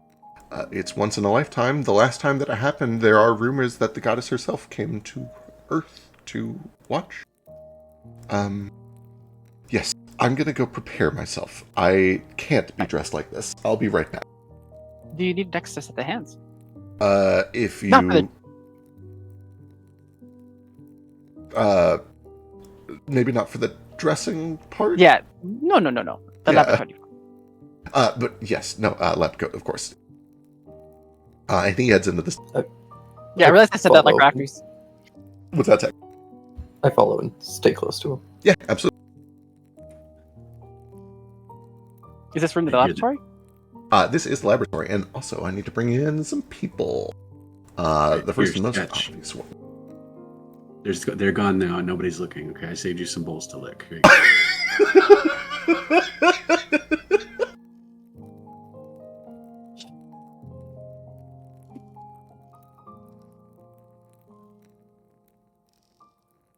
Afef is here. And the boy is here. I forgot I have 2 tokens. Which one's the right one? The one where he's bones. They're both bones. Just one has the dash. Which one has the hat? Both have the hat. This one doesn't have the dash at all. He's just skeletal mage in this one. He's also so small. I fixed it.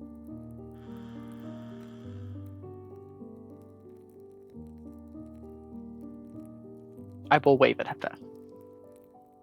Yeah, as you enter, Prospero appears to just be right over at one of these tables.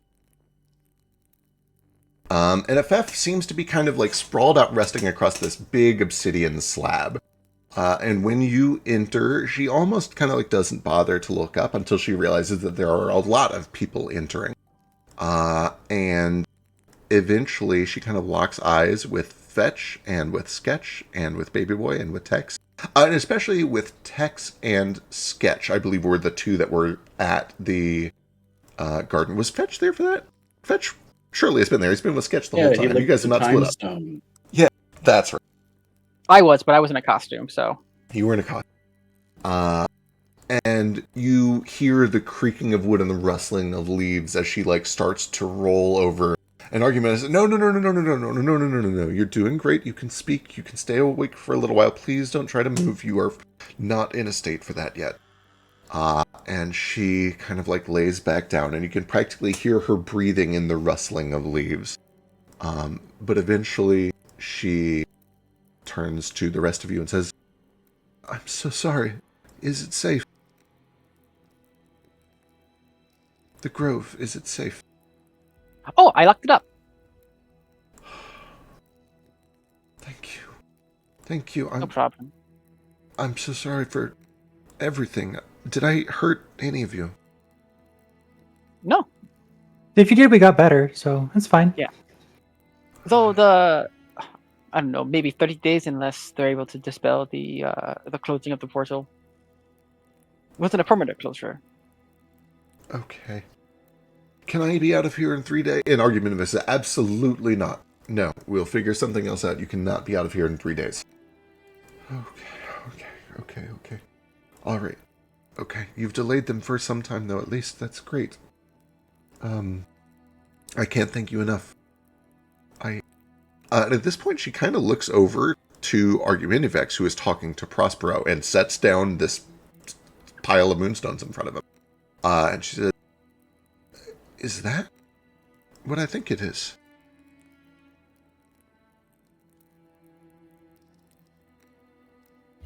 What do you think it is? You know, I suppose I don't know. Moon? Rock? Something from the moon? The last time I saw it is when I became this. Just some rocks. I see. They might be from the moon, though. Yeah. I can't confirm that. I didn't see them fall individually. I've only seen one fall, and I don't know where that piece went. So they look the same, though. They do look just as I remember it. Fascinating. Found him. Maybe you should practice what you preach and not talk sometimes.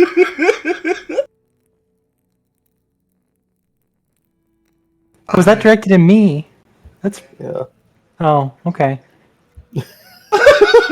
Oh. And he just goes and sits down in the corner. Well, now you know how I feel half the time. Here, I got you.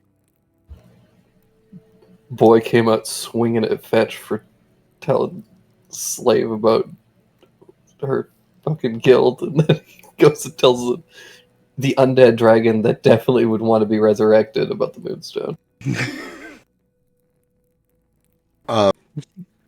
Prospero is kind of talking over on the side with Argumentative. And he's a skeleton. They're a little hard to read, but at some point you see that his head just kind of like slow swivels over to Tex. And he walks over. What's the meaning of all this then? Meaning of what? The stones. He says they're for me. Yeah. A says that you brought them. Yes, I brought them. Are you out of your fucking mind? Do you know what those are worth?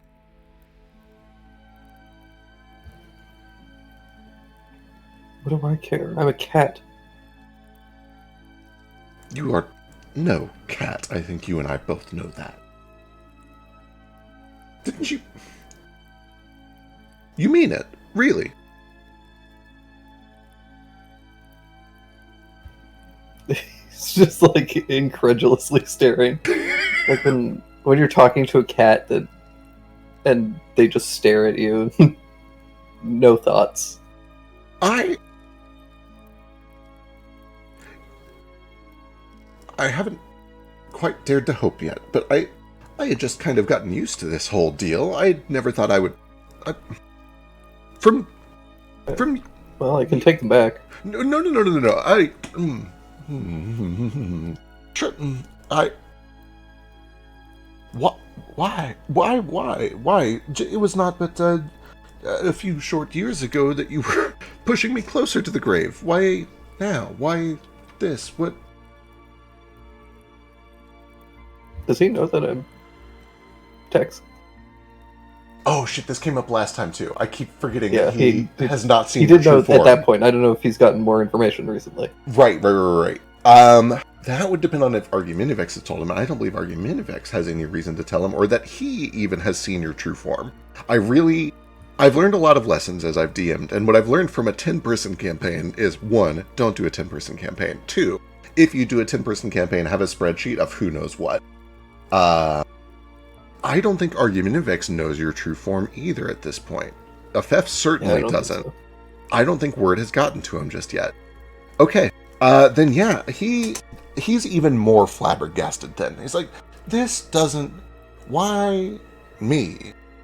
When I showed you the book, you didn't even seem to recognize who I was. You certainly didn't recognize me by name, so I know you're not just a fan of mine. What do they say about gift horses? Do you want the stones or not? I want the stones. I'm confused. And that is what has always vexed me more than anything else, is not knowing things. But I suppose, in the grand scheme of things, the thing I would like to know more about is state and resurrection. And frankly, I have a once-in-a-lifetime experiment to perform here. I could write about this. If you mean this in sincerity, and this is not a cruel jest, then by all means I accept. I will do whatever is necessary. Let's begin at once. Argumentavex looks to you. Get started. All right. I want to say one thing. Yeah, what you got? So, like, as those two are talking, I'll probably lead into an argument next one point. Be like, I was told whatever was left over, I would be able to have access to. I mean, I certainly have no claim to it. I am honored to be in the presence of this much, let alone to be working with it. I certainly don't intend to keep anything left over. Oh, I know. I just wanted to let you know. Yeah.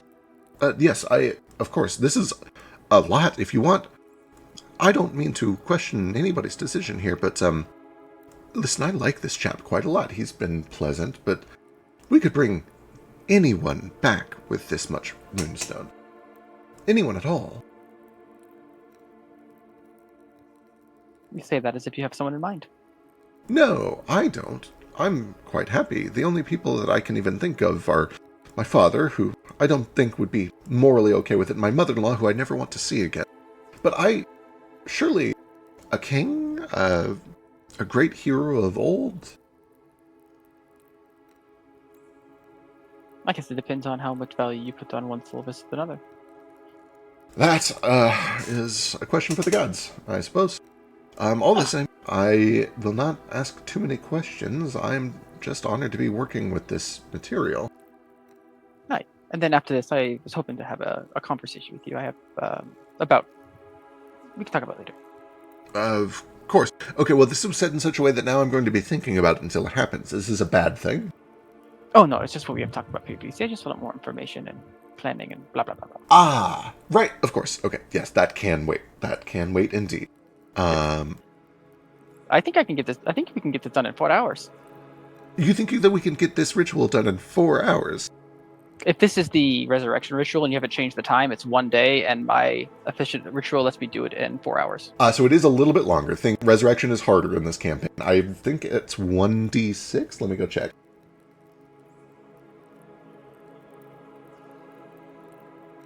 Also, we need to kill time for the other group to catch up, so quit taking shortcuts. I have a lot of stuff that I need to do. We'll go on a baby boy adventure again. Yeah, notably, we don't necessarily need to kill in-game time. That is something we can just fast-forward and hand-wave through. We mostly need to kill session time, because they still have several sessions left at Lutea. However, yes, normally 1d6. So whatever your thing does... Let's see. It reduces the number of days by half, rounded up. So if it's 6 days, it's 3 days. If it's 5 days, it's 3 days. If it's 4 days, it's 2. Perfect. Wonderful. Then when we roll this, we will cut it in half thanks to efficient ritual. And that could actually be incredibly useful, given how hot these stones are, how hot these rocks are right now. Hot rocks! Hot rocks. Then yeah. You mean like because we stole them? I thought you meant temperature-wise. I'm like, oh, this is... No, they're actually quite cool. They're very cool and very light. It's almost like pumice. They're very, very lightweight. It's actually quite cool. Quite cool. They might even float. I haven't decided if the moonstone floats. I think it floats. I'm going to say it floats. The moon floats. The moon floats in the sky, so surely it must float in water. I mean, that's why it pulls the tides. It's because it's floating. Yeah. Exactly. It have a bit of a cheesy taste to it. I have licked it. Yeah, I didn't close enough. You and Tex have both licked it. Wait, I want to lick it. You can lick it if you want. Is it hero point time? Yes, it is hero point time. It is also worth mentioning. Thankfully, the ablative nature of the atmosphere has gotten rid of all of the red. What is the dust called? Something. Anyway, Regicite. Thank you. So thankfully, you're not. No. Regolith. Regolith. Yeah, there you go. Regolith. Thank you. So thankfully, you're not dealing with fiberglass on your tongue and the inside of your esophageal lining when you lick this. That's nice. Yeah, fun little note. But yeah, it tastes like rock first and foremost, but behind that, especially with your keen sense of smell, and this is also true for Tex, there's like a little bit of an element of burnt gunpowder and raspberry. Ooh. Yeah. Which... I want a rock for the raspberry flavor. Can you imagine making a necklace out of this really, really valuable thing and just licking it because it tastes like raspberries? It's kind of funny. I don't think the thing tastes like raspberries. I think somebody handling it had raspberry lotion on their hand. Why would you put raspberry lotion on your paws? It seems like you're going to fall. And then I don't get that lotion flavor because, you get that, yeah. Sketch notorious lotion eater. Sketch eats anything. Well, it smells good. Well, when I'm eating, I lick my fingers all the time, and I feel like I've been wasting my entire life not putting flavor on my fingers. Like, I could have been doubling up the whole time. They never grew out of the baby phase of just putting anything in their mouth. Yeah. Says the man They who never had ate that the infomercial. moonstone as soon as he saw it. True. You didn't just lick it, well. you full on ate it. You passed a moonstone. Well, yeah, but, I ate it. I didn't go around licking lead. It was bad for you. It wouldn't taste bad. I mean, it's good. Famously. Things that are good for you taste good and vice versa. This is a world of magic knows and the gods make it work, isn't it? True. Gotcha there. He's got me there. I really don't have a evolution in this world. That's actually not true. There is evolution in this world. Is it the Pokemon subplot we're going to skip again? No, I promise if we ever do a Pokemon subplot, I'm putting that front and center early in the campaign. I'm still so sad that we didn't get to do the Balmoral Pokemon plot. But no, dragons evolved from dinosaurs. Naturally. Then why are there still dinosaurs? They just not all of them evolved. It's like saying, why are there still fish? We all evolved from fish. There Still are fish. crocodile. That's not true. Still- We did not evolve. There's I'm still not a bacteria. fish. Fine, there's still bacteria. There's still single-cell organisms. There we go. They just be vibing. We got there eventually. Maybe not bacteria, but single-celled organisms. I corrected myself. The preparations begin. I need from Baby Boy. Oh, I don't have to roll. He can make all the rolls he wants if you want. Oh, I might. Unless he doesn't have the feet. Then what do I need to roll? I do think if you're doing your efficient rituals, you do have to do your secondary roll. I think you have to I participate. have to participate, but not every person participating as a secondary roll has to roll. Only one person does. That's in the true. Secondary roll. That's true. There is nobody here better equipped to help with that. So he can either roll alone, or if you want, you can do a secondary check, which normally would have to be either Arcana or Religion. But because of your crossover, you can do Occultism. Oh my God, bless you. I could help with religion. Bless My you. God, likes You can, me. you can absolutely throw in a Religion here as well. This is a big ritual. I'll tell you above the board, the DC here is actually quite low because of the Moonstone. Give me 1 second while I look up all my stuff. All the same, not impervious to failure. Okay.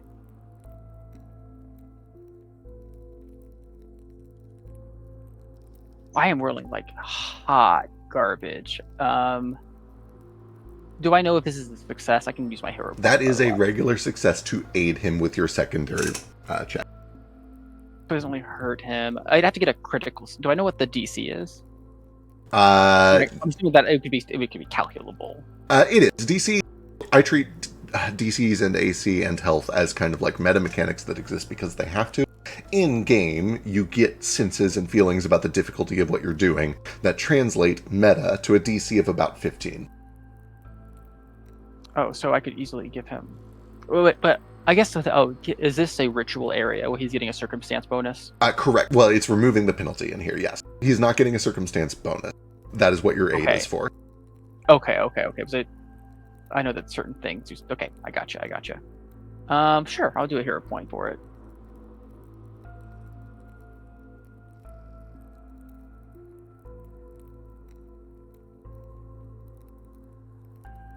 Okay. Well, I am rolling like hot garbage today, guys. Get them all out. Get them all out. I have a plus 14 to this. I rolled a 6. Look at me. That's all I got, though. I remember to PWL before I do the roll. Let's go. Happy for you. I am also happy for me. How do you have that many bonuses? I have a call. I have a hood, and I get one from my feet. So intelligence Plus me being master. I get a plus 1 from master is your occultism from proficiency. stat. I have a cultist cult that gives me a plus 2 to occultism. So that'd be an item bonus. And then I have a feat that gives me a circumstance bonus of plus 2. Damn. What's the occultism plus 1 from? That's from the thing that you gave us a long time ago where we got to like bump up one skill by 1. Oh, right, the PWL bonus. Right. Yeah. Don't know if that stacks with item, but either way, it doesn't change the outcome here. We can take a look at that later. Well, it doesn't really. I don't think it. Yeah, it doesn't change anything. Doesn't change anything now. Here is the big one.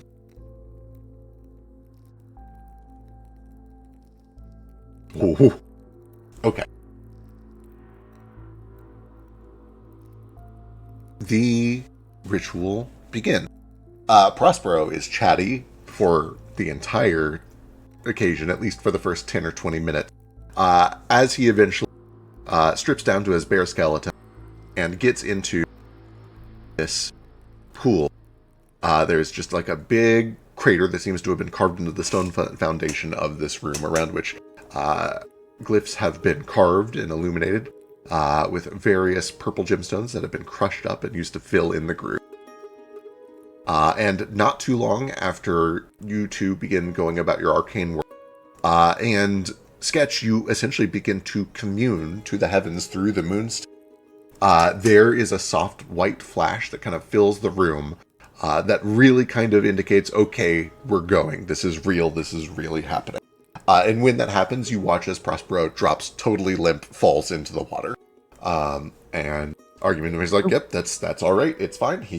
Everything is under control. And he goes back. He's okay. This needs to be over here. Can you move that there and mark that one down to 3? And he just kind of calls things over to you, baby boy. Let me get, who rolled the highest here? I think that was Sketch, right? Sketch of the 24. Sketch, yeah. Sketch, if you would, give me a D6, which is the number of days that this will take, cut in half by baby boy. 2. By a few hours into this process, you are able to gauge that this will take you about 2 full days of work. Again, it's still pretty early. You got here for lunch. You have time to do a full 8 to 10 hours of ritual casting today, and then all day tomorrow, and then presumably sometime very, very late tomorrow night, probably as the moon starts to peek through, is when this ritual should finish. I do believe, and I could be wrong, but they made it sound like when there's it's like you do 8 hours of ritual a day, and then someone just does mild chanting to keep it going until the next day we do another 8 hours. So we're going to have to be doing some shifts tonight. Correct. And it is worth pointing out that at some point in all of this, skeletons do kind of shuffle their way in here, and some of them are wearing mage robes.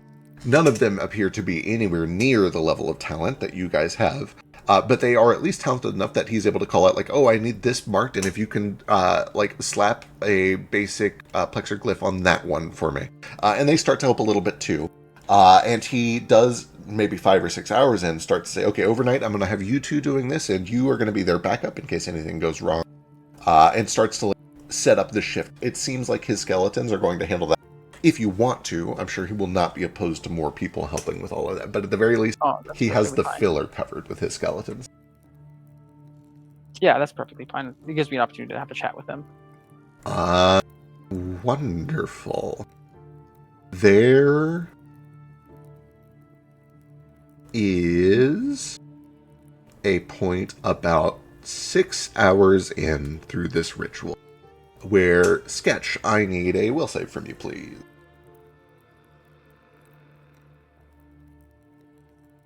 Will save.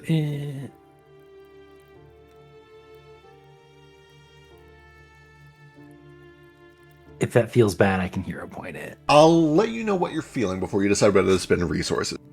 As you are essentially communing with the heavens through these moonstones, you begin to feel a very supernatural effect, one that you are kind of used to. Even though most of your magic is natural, you were raised in a community that did a lot of divine magic, and especially your mother did a lot of divine magic. That's why she is so useful to Tesseract, is because she was a master of both natural and divine magic. Blessed by Korik, she would do a lot of prayers and rituals and ceremonies. And sometimes she would get you involved with them, and you understand that sometimes when you're communing with the gods, you feel very supernatural, almost like hypnotic things happen to your mind. And there are multiple points through this ritual where you feel your consciousness kind of pulled up out of your body and into the stars, and looking around, you see just the black void of space and the twinkling of starlight all around you. You can see the ground far below you. You can see the 2 suns, one just barely visible from this angle, kind of illuminating the earth below, even as the shadow starts to creep over the point that you just rose up from. And there's one of these sessions. These things happen every 20-25 minutes or so, and then you'll drop back down and continue. And there's one of these sessions where you breach up, and you're going higher and higher and higher. And when you look to the moon, you see eyes looking back at you from the moon. They don't appear, it's not as if the moon has a face and is looking at you. It is more like an illusory image that is kind of projected over the moon, like something from the moon or from the moon's direction is just kind of watching. It's a very supernatural kind of gut feeling that you get that something from the moon is watching this process happen. And you see that it is just this jet black pair of eyes that kind of look at you and begin to mentally connect to you. It wants to begin a dialogue. It wants to begin communicating with you. With the current will save that you rolled, You don't have a say in the matter. You can roll higher if you would like to resist, or you can simply let it happen. I'll just let it happen. It's the worst that could happen. Sure. What is your name? My name's Sketch. Who's speaking? Sketch, it's a pleasure to make your acquaintance. I think you have seen one of my gifts. I am Styx. Styx. Yeah. I think you sent down the first moonstone or something like that. Something like that. You've acquired a lot of it. Yeah. Quite a lot. Apparently this is how much you gotta use for this, though. So I hope it's okay we're using it. Of course, it's tremendously helpful to me when people use it. If it wasn't, then I wouldn't encourage it. I have thoughts about some of your companions, and also the locale that you're doing this ritual from is... Really, it's distasteful, but nonetheless you're doing me a great service. I'm sorry, I'm speaking with somebody on the side here. I imagine that I'll see you soon. Are you with anyone? Yeah, my brother's here and some friends.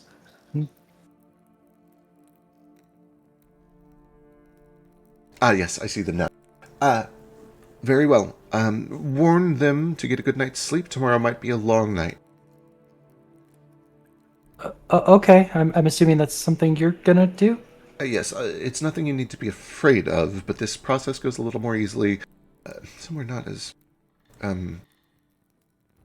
grotesque as your current environment. Really, the stench of undeath does not do well for the preservation of souls. And he's already such a tricky subject as is. Oh, okay. I'll let them know though. Thank you. Of course. Thank you. I'll explain more when you get up here in a moment. Or whenever it happens. Time is a little tricky. Anyway. I do have to go. I'm sorry. I'm doing a thing here. Goodbye. Goodbye. You feel your consciousness drop back down. Well, I think it's working. Styx said hello and that we should be prepared for a long night tomorrow. Sorry, Come just again? above the board. That was the rudest conversation anyone's had with a guy. Mitch really couldn't hang up the other phone. Right. He really couldn't give you 100% of her attention. Really had to have two people going at once. Ed brought it up that she was having a conversation with two people at once. Right. It'd be different if she was just distracted, but she's like, "You're not important enough for all of my time." So Right. Bitch, you're a fucking god. You're not omniscient enough to hold two conversations. It's like Jesus. I am God, and you are my son. Can somebody take care of mid lane? Do I have to do everything? Oh, I'm out of mana. You are my son. No. You will go. It'll be a pepperoni and cheese. No, I don't want to upsize it to a large. Just a medium. Very no, important. Pepsi is not okay. I honestly was expecting you to be like, I'm sorry, I've got a thing going on here. Yeah, you can just leave it on the porch. No, I don't. Just leave it on the porch. Contact us, please. I don't need to sign for it. Just leave it on the porch. There's a chair on the porch. You can leave it there. Tomorrow will be very tough for you and your companion. Magic is tricky. My domain is outside of the. Oh god, the undead just smells so bad. Oh no, there's something. All these mortals. Ugh. There's something wrong here. Hang on, I gotta. This isn't my order.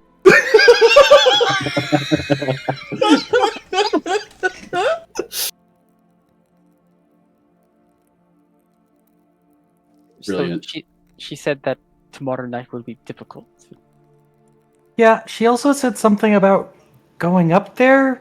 I mean, I don't know if she means like that, like how I just did it, or if like she's physically gonna make us go to the moon. She says it's not something scary, but she was very vague, and then she hung up on me.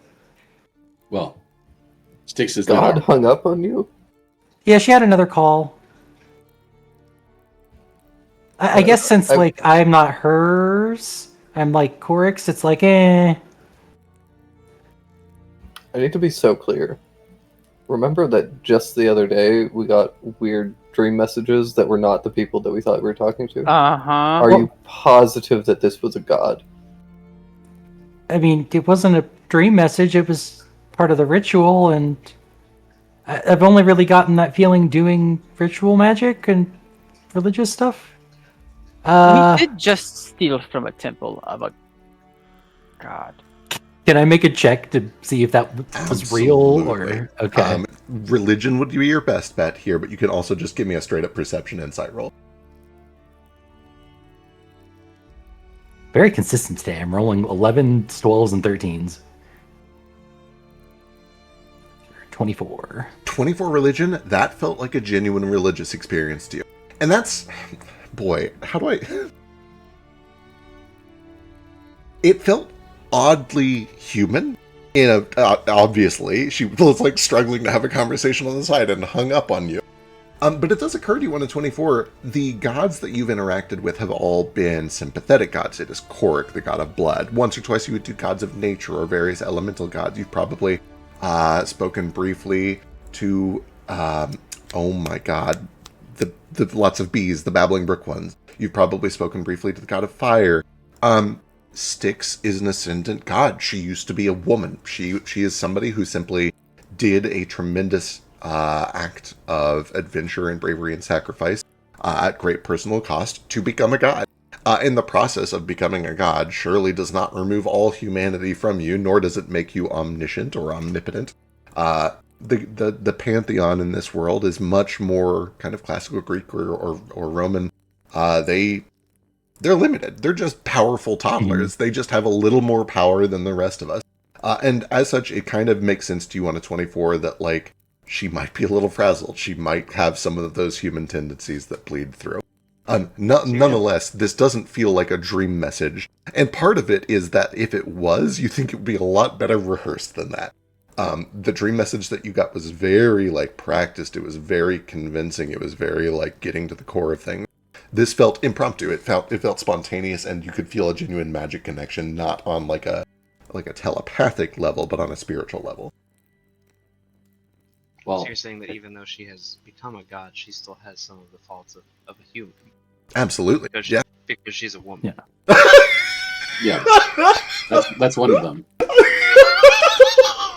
Damn. Now, how many thousands of years has she had to learn how to give it a little gravitas? Okay, cast the Monergy or something. Turn it up. I gotta go look. I think it's less than 200 years. Maybe she was casual because I was casual. It was just, meeting me halfway here. Oh, that's true. She's been less of a god than America's been a country. True. Wait, so she became a god after Foster died. Oh, I lied. It's the Age of Adra. She's had thousands of years. About to say.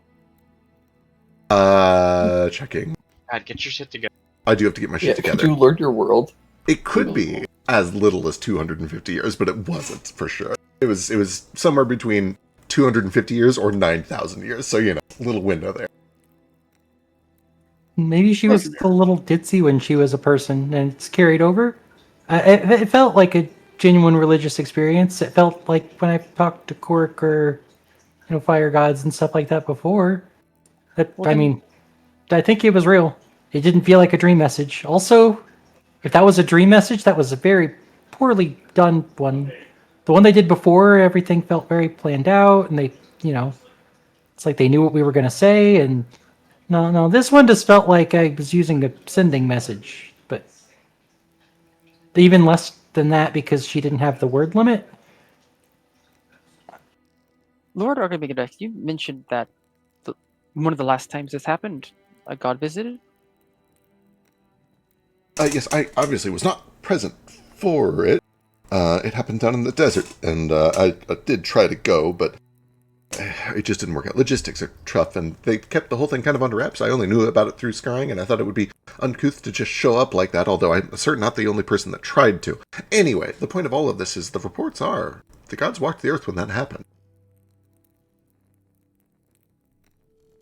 Not unheard of, by the way. I'm no scholar of religion, but the gods do have avatars. They come down here from time to time. Well, it sounds like she might be trying to bring us elsewhere.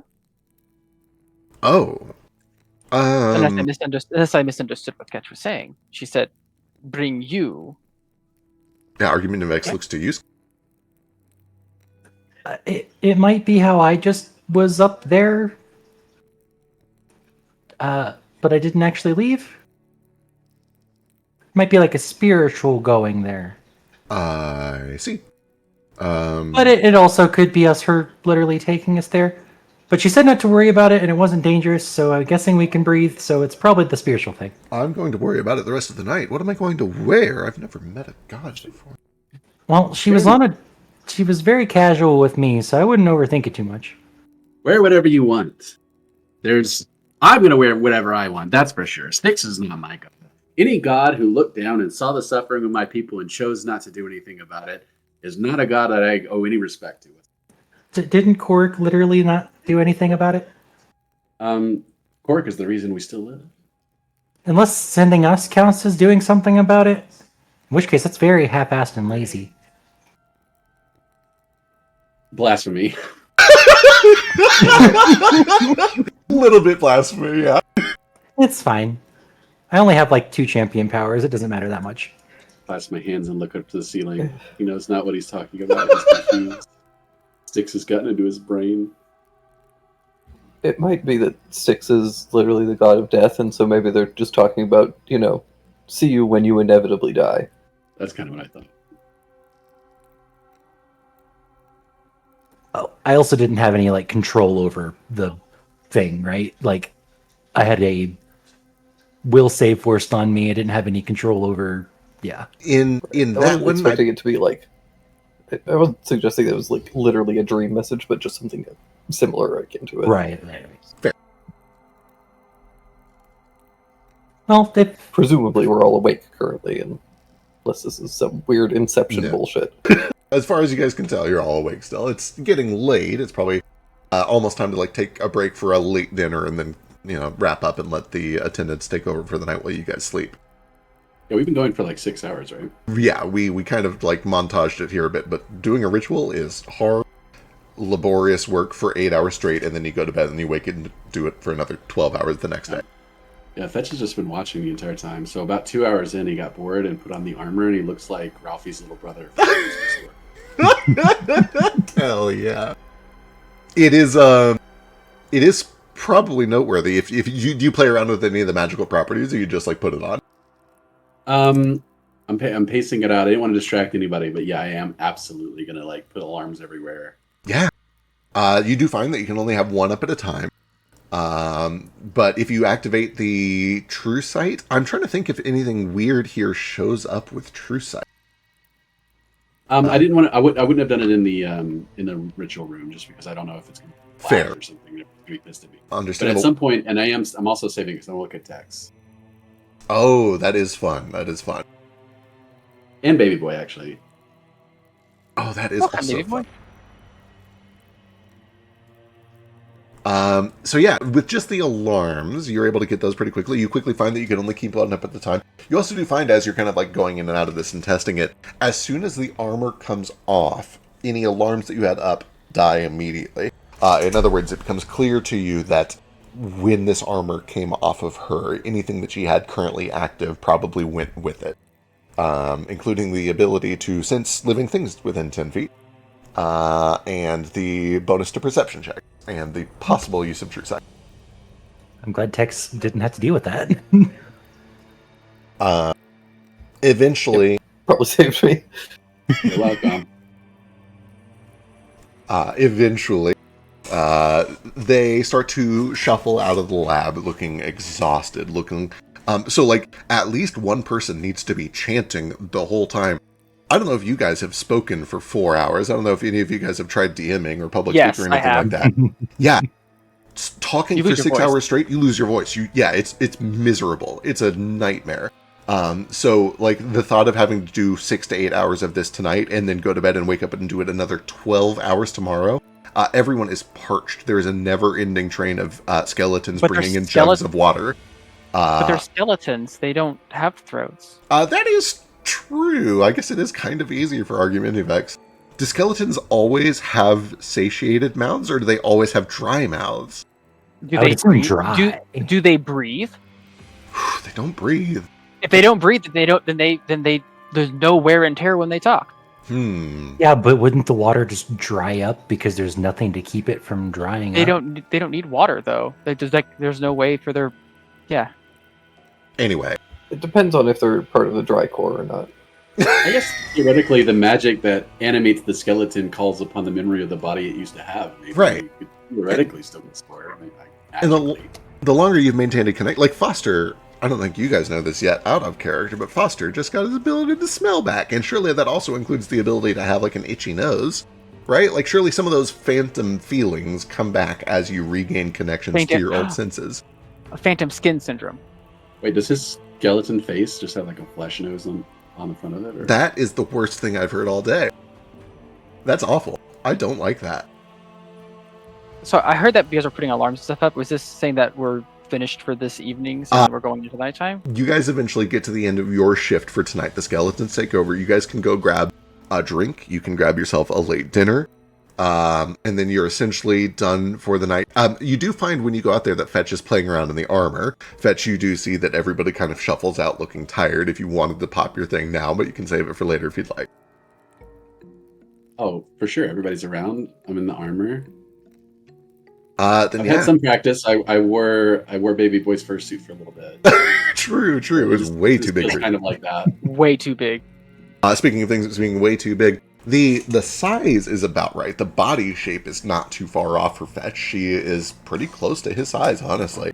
The weight, I can't overstate. This is not just plate armor. This is Bastion plate armor, which means it is like extra heavy. There's like a full shoulder plate that goes all the way down to the elbow that is like as heavy as a tower shield. You can essentially lock joints into place to like momentarily take a tower stance. Fetch can barely move in this armor. What's your strength? It also doesn't help that Fetch has all of the limbs locked in like Bastion mode and doesn't know how to unlock them, so he's kind of waddling around like a scarecrow. Hell yeah. Full Havel armor. Yeah, for sure. Nonetheless, you eventually, as they're shuffling out, pop True Sight. I'm trying to think if there's any weird surprises here. Argumentivex looks like he looks. Tex obviously is the big one. You see Tex in his true form, which I think you just saw as you were traveling through the starry thing. But it is kind of unusual to see it out here in the real world as well. It's not just an effect of Baby Boy's fancy spell. That's what Tex really looks like under there. Okay, now I can ask the question that we have all been wondering. Yes. While in cat form, does the true form of Tex walk on all fours? Oh, that is important.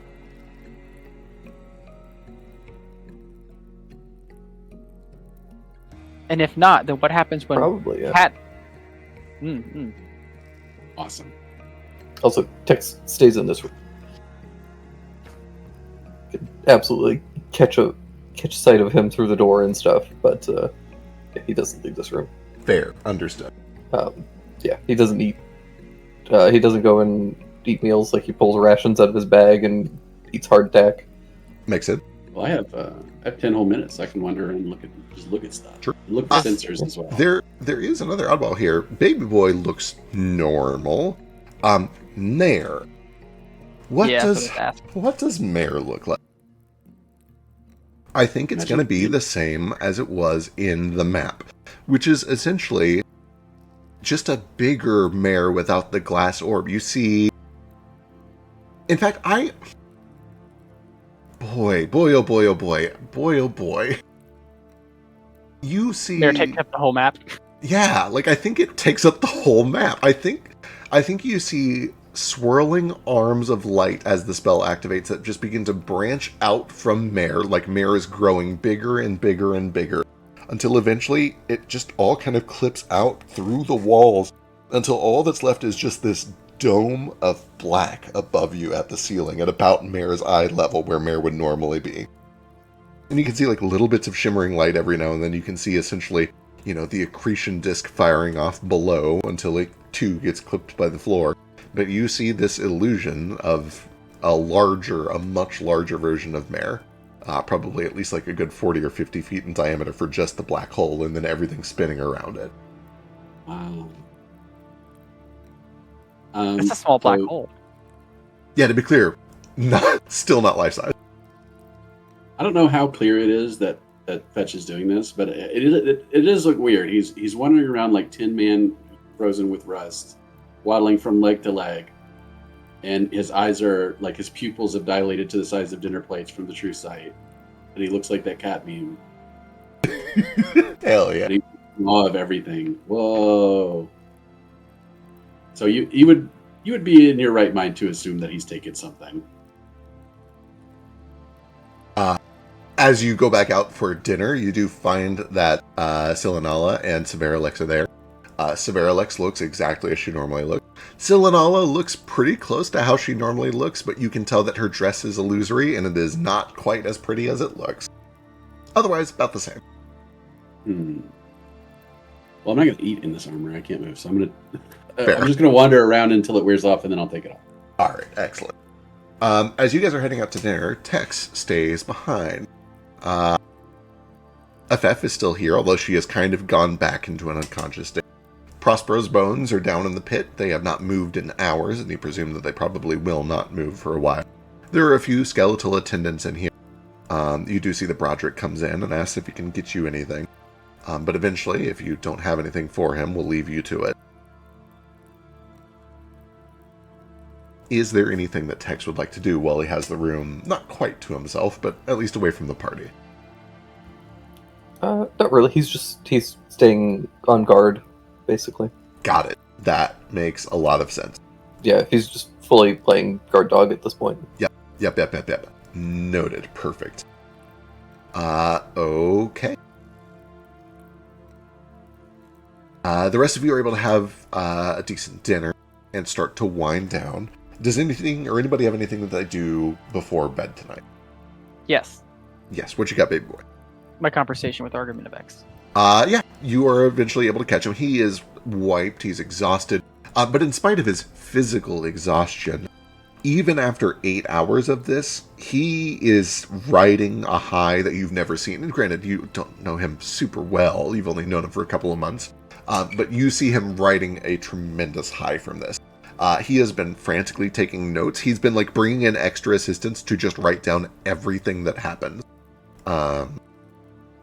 And even after dinner, all he can talk about, he essentially talks his wife's ear off about all of this and how exciting it is to be doing this. And all the things that would normally take him 3 hours are only taking, 20 minutes. And Baby Boy here also offered a new technique that I think I can use to start shaving time off of this part every time that I have to do it now, which was quite helpful.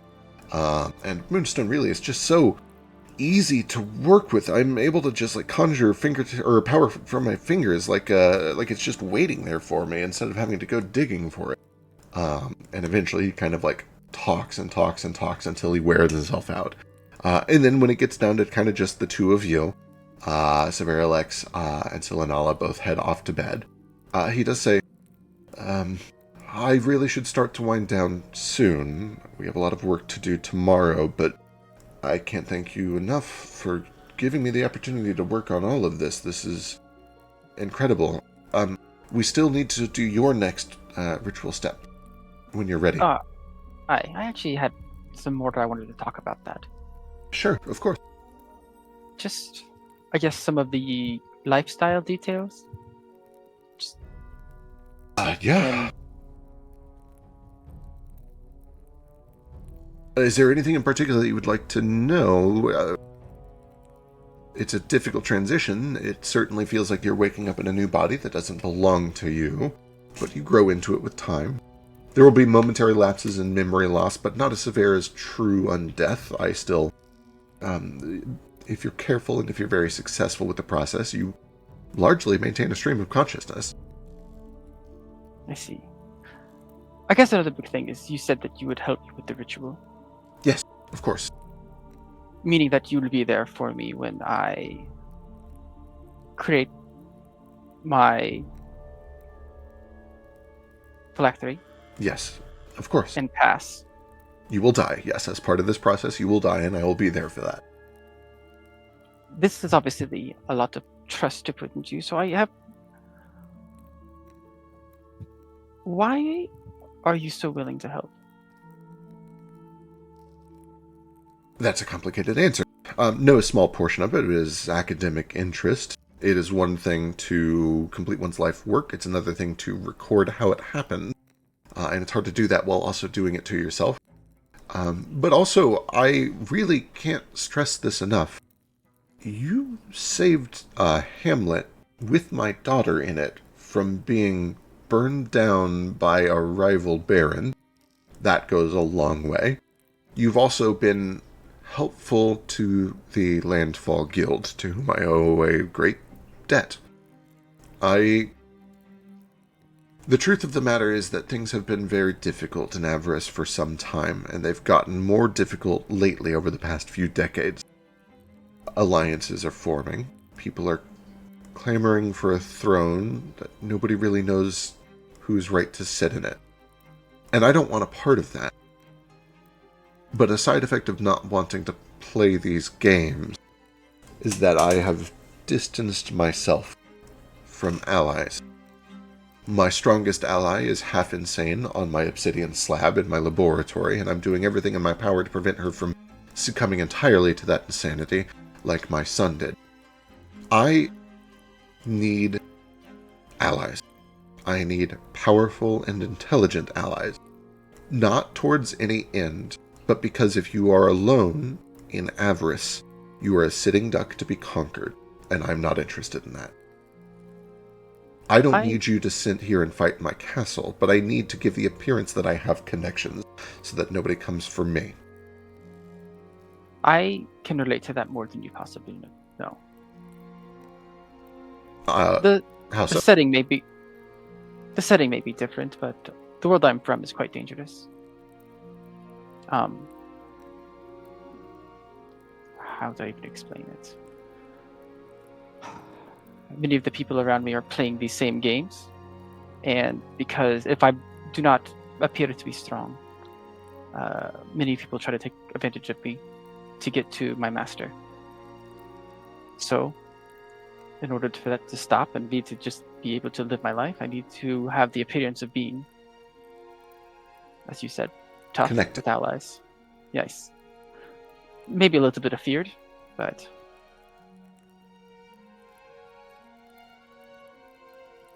I believe we can scratch each other's backs, then. It would be nice to have a friend who I won't outlive. Can I tell you a part of why I chose to do this? Please. Some of it, just like you, is academic curiosity.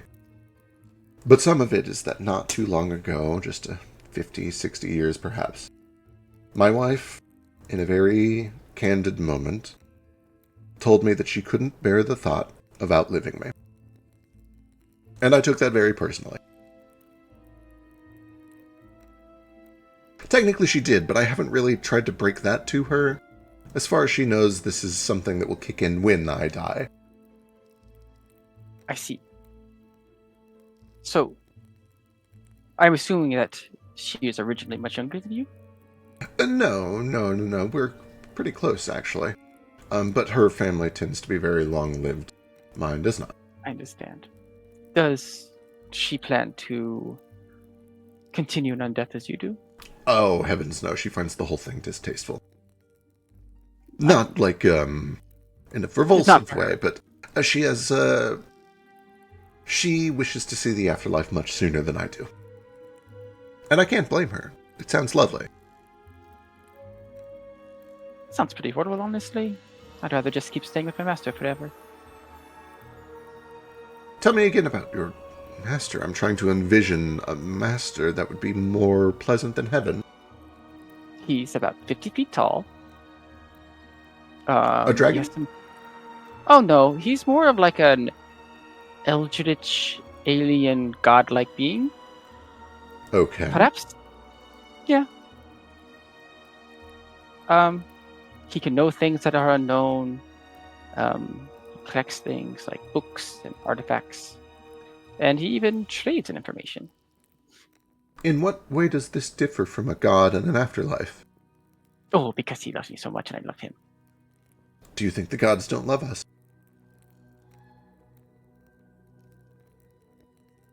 I've never had an experience with the god, but I've had the experience with the librarian saving my life and keeping me cherished and loved. If not for him, I would have died quite young. A powerful, enormously tall, nearly omniscient, eldritch, extraplanar being of tremendous magical force rescued you and took you to his plane to care for you. Well, it's more like I kept breaking in, and he's like, "You have to go home," and I'm like, "Okay, I'll be back tomorrow." And then I just kept coming back. You know, and then eventually he just let me stay. I have I've read stories about people trying to break into heaven, and I do think you've got me there. That part does not sound like heaven. Hold on, I'm gonna dig through the books, and I'm gonna find the story about the little girl. What is this? The story about the little girl who. No, out of character. I know. Sorry, that was argument Vex. This is pretty much my story, minus me being a boy.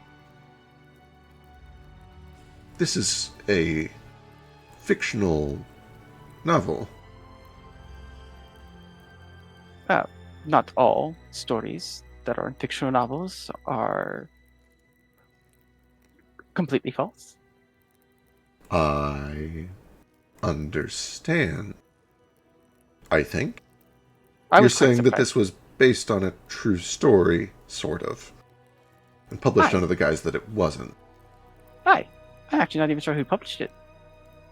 And he flips over the page and reads off the author, who I have written down somewhere, but I don't have it handy.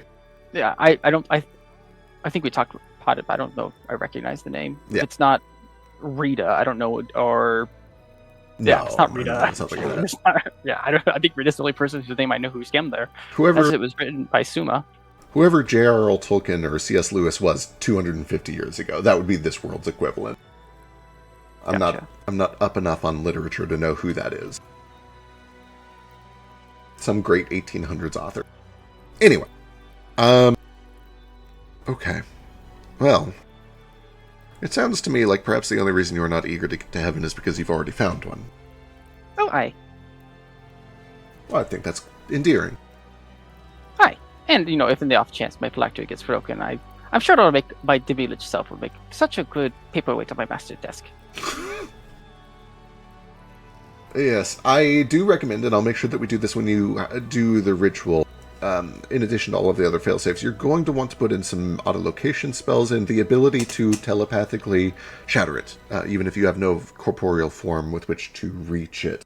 The last thing that you want is to be stuck in a rock for all of time. That's the sort of fate that happens to chronomancers, and I wouldn't risk that on anyone.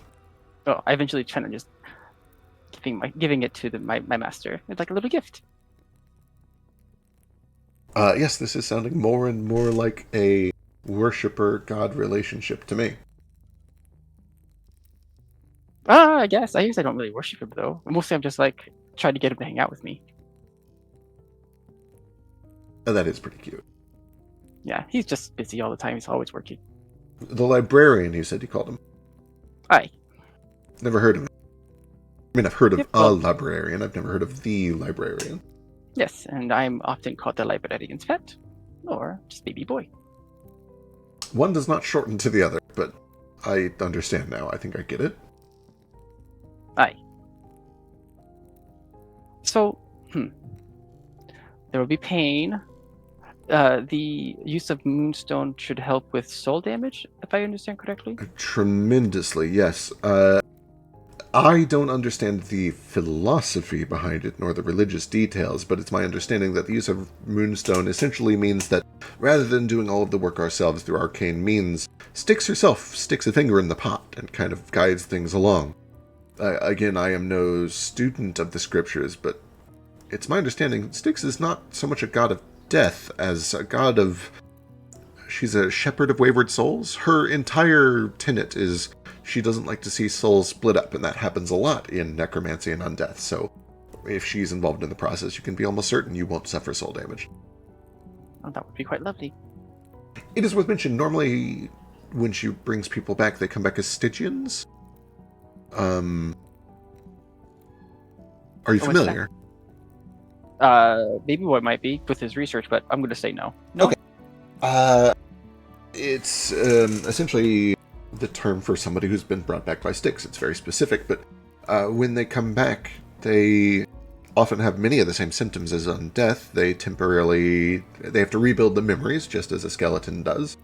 But the key thing here, the superficial thing, is that they typically come back with blue skin, kind of light pale blue. I'd think in furred creatures that would manifest as either silvery white or light blue. I don't know if that'll happen to you. Just because you're using Moonstone as part of the lichdom process, you're not really being resurrected. But it is something you might at least consider. If you're using Moonstone in the process, it's a chance. In the research, it seems that like not every ritual is exactly the same. Like I had an idea of how I would die, I guess, if that makes sense. I'm curious. Sure, how do you imagine that going? No, the way I was destined to die. How's that? Being consumed by myself. You were destined to be consumed by yourself. I'm not sure if you've noticed, but I lost some weight since the first time you met me. It's happening quite slowly now, but there are things that can trigger it.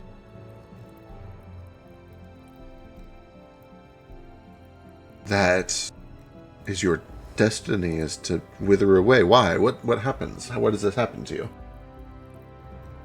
I'm not exactly sure. It's just when my magic gets going, it just wants to keep going, and in order to keep going, it siphons the stored energy of my body. And starts with the fat, and then once that's gone, it goes to the skeletal muscle. That sounds like rapid metabolism that's sometimes seen in sorcerers who don't know how to control their power. Although not as drastic as that. And he does kind of look you over. It almost seems to have gotten lost on him, who is himself nothing more than skin and bones. But now that you've pointed out, you do look like you've gotten gaunt. You say you can do this voluntarily. I could. It's not something I tried to do. Understandable. Well, in truth, the method doesn't matter a ton. I will admit that I simply immersed myself in a mixture of carbon monoxide and a little bit of nitrogen. It was like falling asleep. It sounds painful. It doesn't have to be. But if you want it to be, it won't hurt the ritual. He kind of rubs his chin. I'm sure of it. It just feels right, I guess. It is facing my greatest fear. Yeah, he kind of throws both of his hands up and says, "No, I get it. There are some times that I regret not being awake to experience what death feels like. I'm realizing that I'm one of very few people in the world who could have experienced that firsthand and then gone on to tell people about it." Though, I guess I should preface this with, in order to do this, I have to let my power really go, and I'm not sure what that will do. Now that I don't like. I don't like big variables in the equation. My powers seem to affect spatial around me, gravity, tearing holes into space sometimes. Well, my master did in fact make me this collar in case my magic goes out of control. It rips me back home. There is a chance then that when you tried to do this, you would be ripped back home and out of this ritual. I had thought that. Still, though, if you want to try it, I won't get in the way. It's your event, and you should do it how you want to. If nothing else, I can perhaps do... I'll bring in one of the mages that studied divination and see if they can get some insights onto whether it's safe or not. Aye, that might be good. Unless you're a friend... And he kind of looks across the table to where Jane has been reading through this book for the entire day. While you guys have been doing the ritual, she has just been nose deep into these notes. I can't tell. I assumed that she was a diviner just based on some of the signature of her work, but I'm catching a few whiffs that she may be a chronomancer instead. They look similar at surface level. Jane does love time. Jane loves time. Right.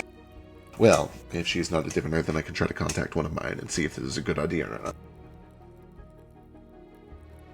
Seems wise. I mean, Mer here can do augury once a day, but, augury is kind of a short-term thing. Yes, I would hate to wait until that close to the ritual to find out if the ritual is safe or not.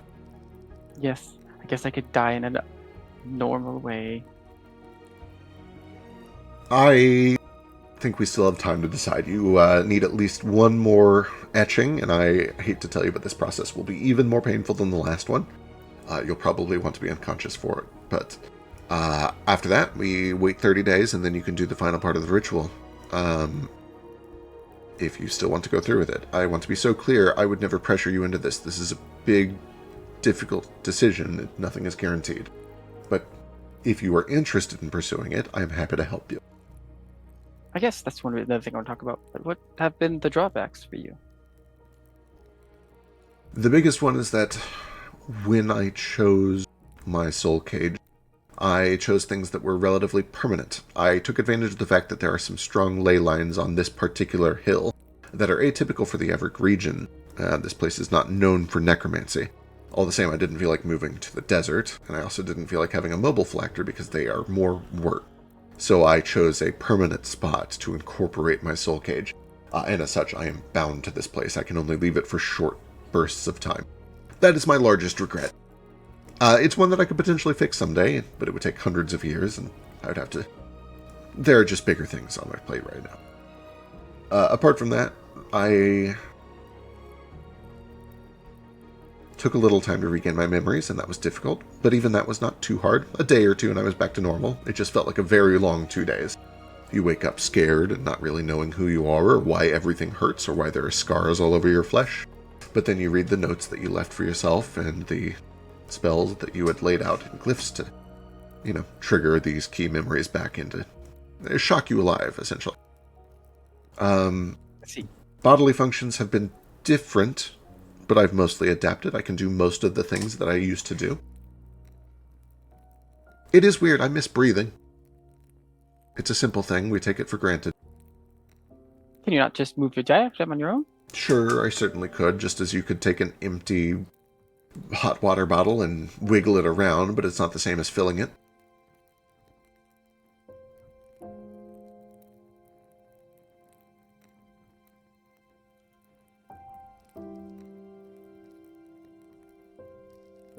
I see. Did it change your mental faculties at all? Not in ways that I can perceive, but I suppose if they did, I wouldn't know. Well, your wife would probably know, no? True, and she hasn't pointed anything out. In fact, if anything, she seemed happy with the procedure. Oh? Why is that? Oh, I don't know. She just does. I think she can see that it makes me feel invigorated, that I feel accomplished having done something that not many other people can do. And when I am happy, she is happy. Just as when she's happy, I'm happy. Oh, I could tell. She seemed quite happy when you were talking to her at dinner time. His eye kind of sparkles a little bit, and he says, this isn't a political marriage. I was supposed to marry somebody else. It's one of the reasons I don't have many allies left. Well, good on you for following your heart. We always should. Okay, well, I don't know if I have any other questions about Lichdom. You will in time, and we'll answer when you get to them.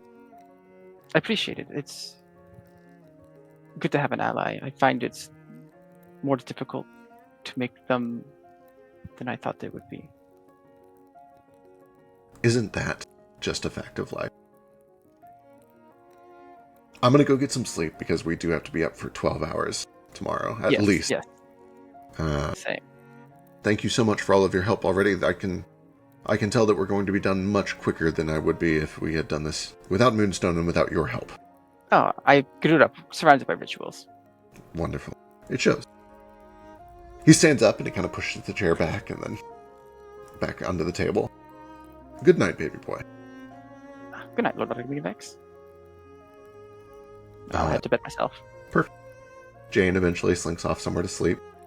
Importantly, though, I'm trying to have that conversation not around my allies. Yeah, understood. I assumed that this was kind of off to the side on your own. Yeah. Sketch, I believe, just heads to bed. Sketch, you are able to get some wine. They offer you wine or mead. They have both. They'll take whatever you want, and whatever they bring up is top grade. It is the good stuff. Okay. If he could, he'd ask for his own room away from Fetch. He might wait till Fetch goes to bed. Yeah. And then go to sleep after him in a different room. Yeah. Oh, there's a reason I said I didn't need a room. Oh, where are you at? I'm staying with Skrillex. What do you mean? Obviously. I guess that makes sense. Cool. It gives him some time to think about what happened, because that was like, what, a few hours ago? I guess with all this ritualing, he's had some time to not think about it. Yes, you're absolutely able to kind of get your own accommodations. Severlex is like, oh, no, he'll also have a room of his own, looking at Fetch. Make it the one right next to mine, just down the hall. It's got a decent amount of space in there. Yeah, I would like a room of my own. Wink. Broderick looks back and forth between the two of you and says, yes, of course, and I will make sure that, yes, I will make sure that this is all arranged. Don't you worry. And you see more of that dessert gravy, garçon, please.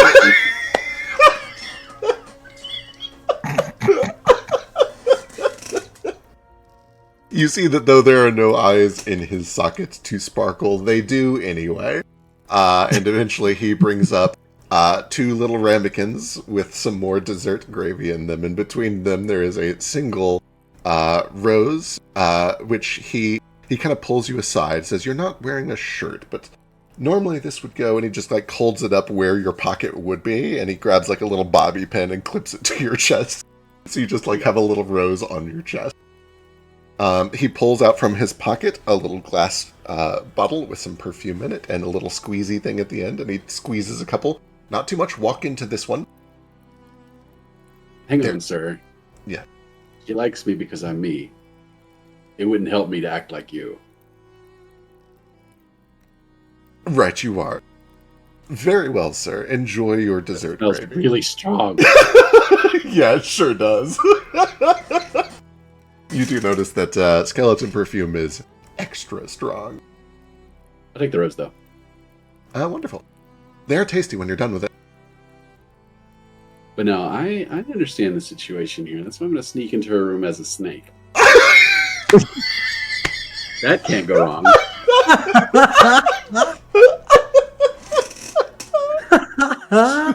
Jesus Christ. Yeah, you wait until everybody's like settled in or so. It's late at night.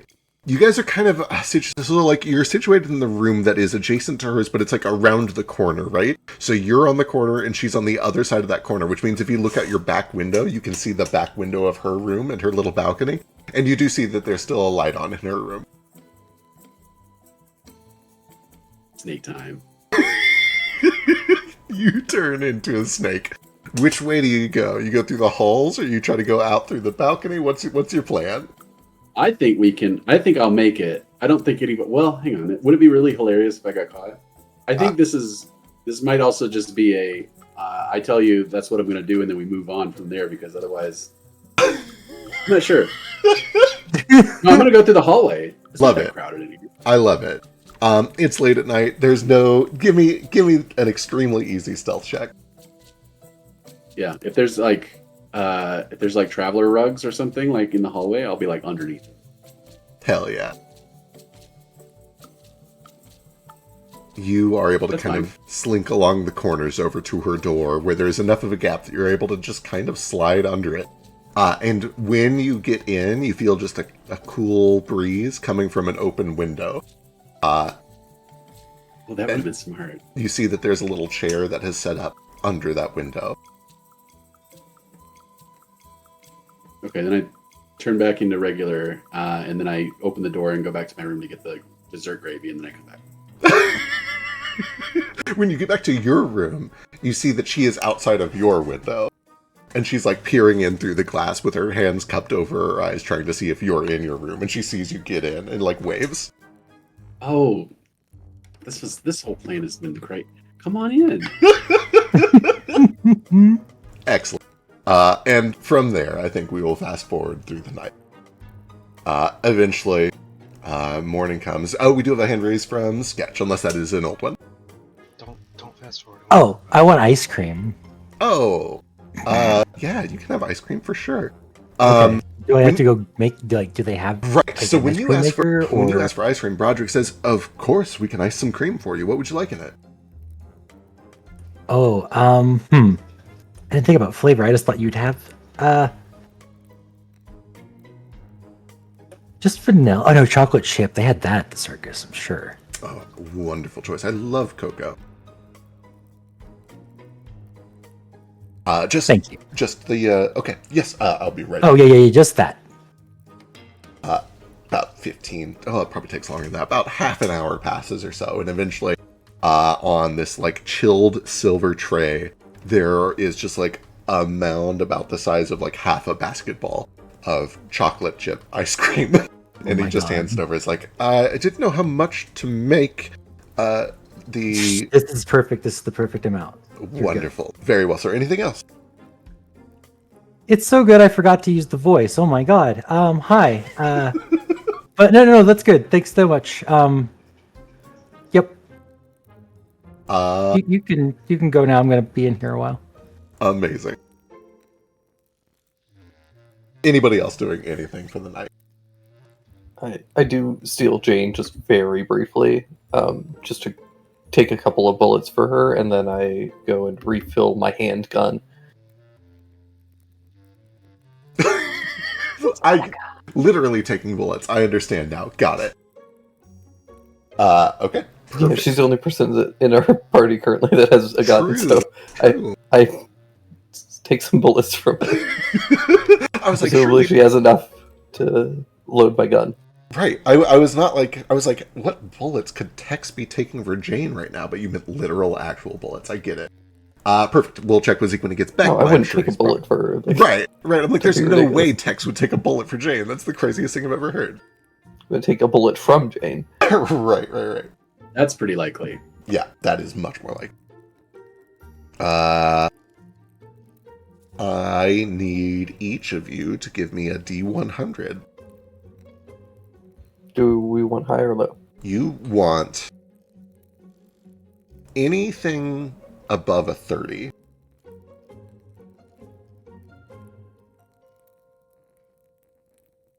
Nailed it. Nailed Yep. it. Nailed it her. Delightful. Let me make some notes.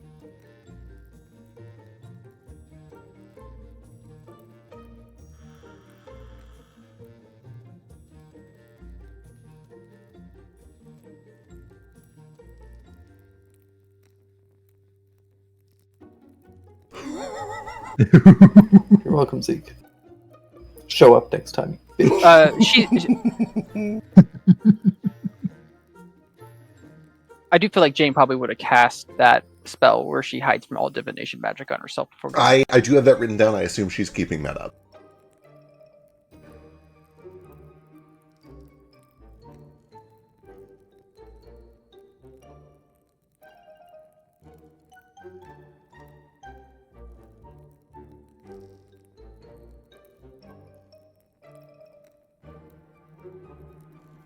Okay, excellent.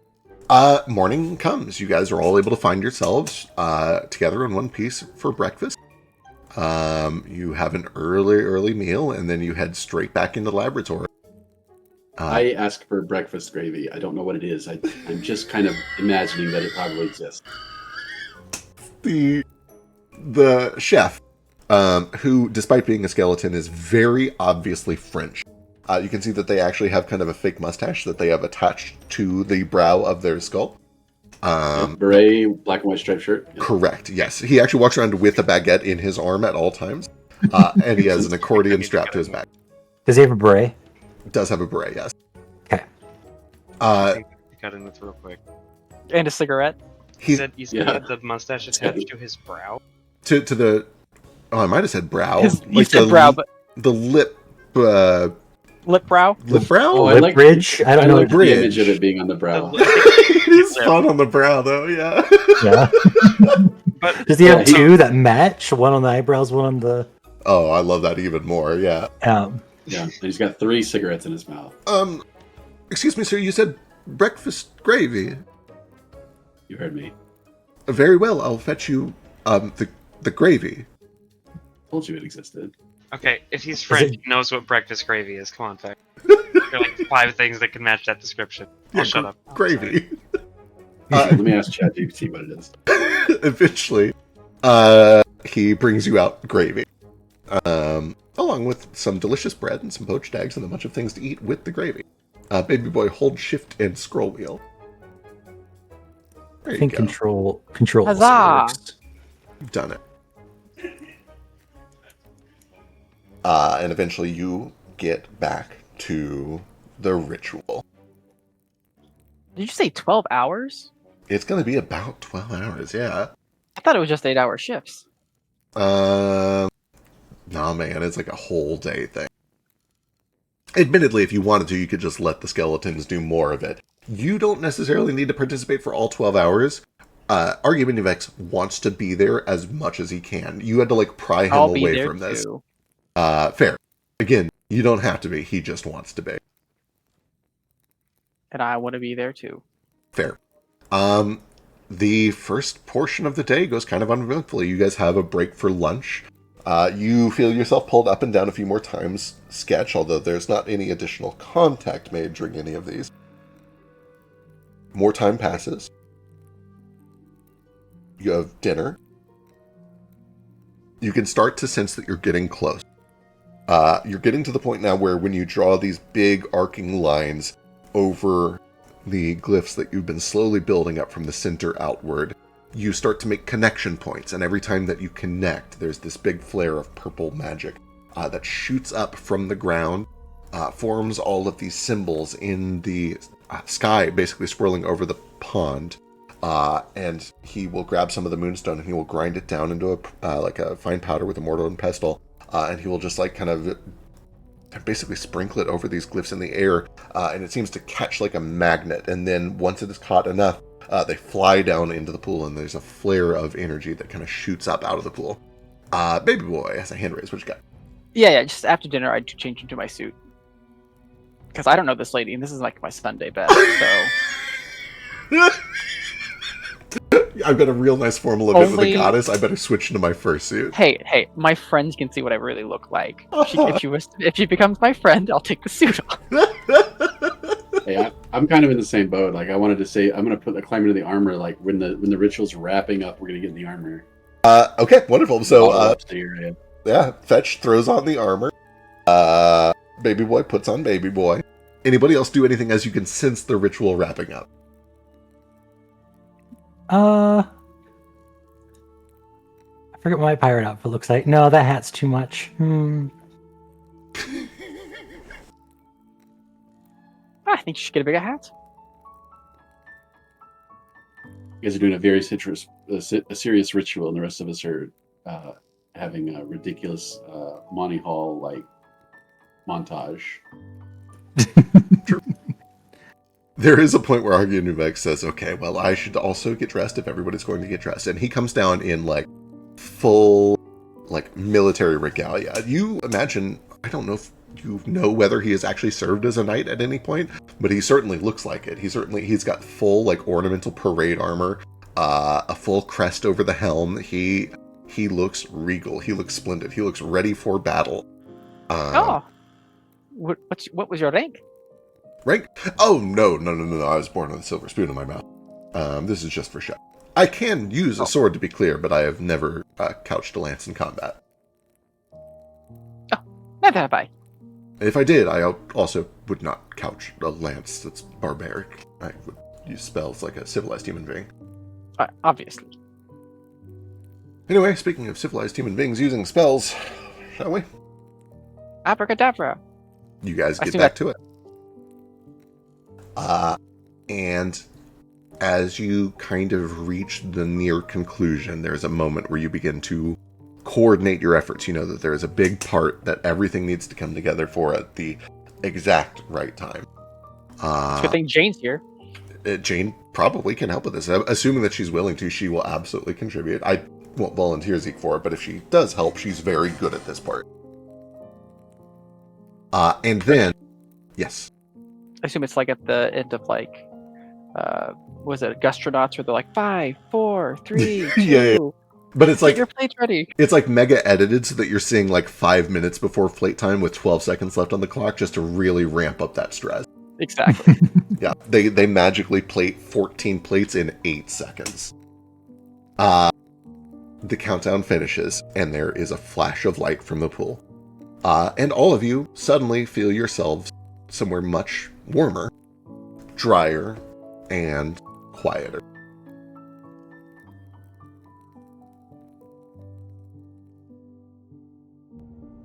Whoa. Dry. She's beautiful. Dry except for your ankles, which are in icy cold, silvery water that's trickling down a river in a barren, white, pale, rocky canyon. As you look up, you see pitch black, dotted with starlight all around you. And perhaps most strange of all is when you look up to where you would expect to see the moon, you see a blue and white and green swirling marble rather than the moon. And when you look down, you see chalky stone. When you look to your side and up at the bank of this river, you see the creature here before you. This enormous skeletal visage. Easily some 20, 30, maybe even 40 feet tall. Kind of hunched to awkward proportions with fins that grow out from its vertebrae, almost like a fish's sail down the length of its back. It walks with a bit of a hunched stoop. It seems to be carrying a massive staff, the length of a sailboat.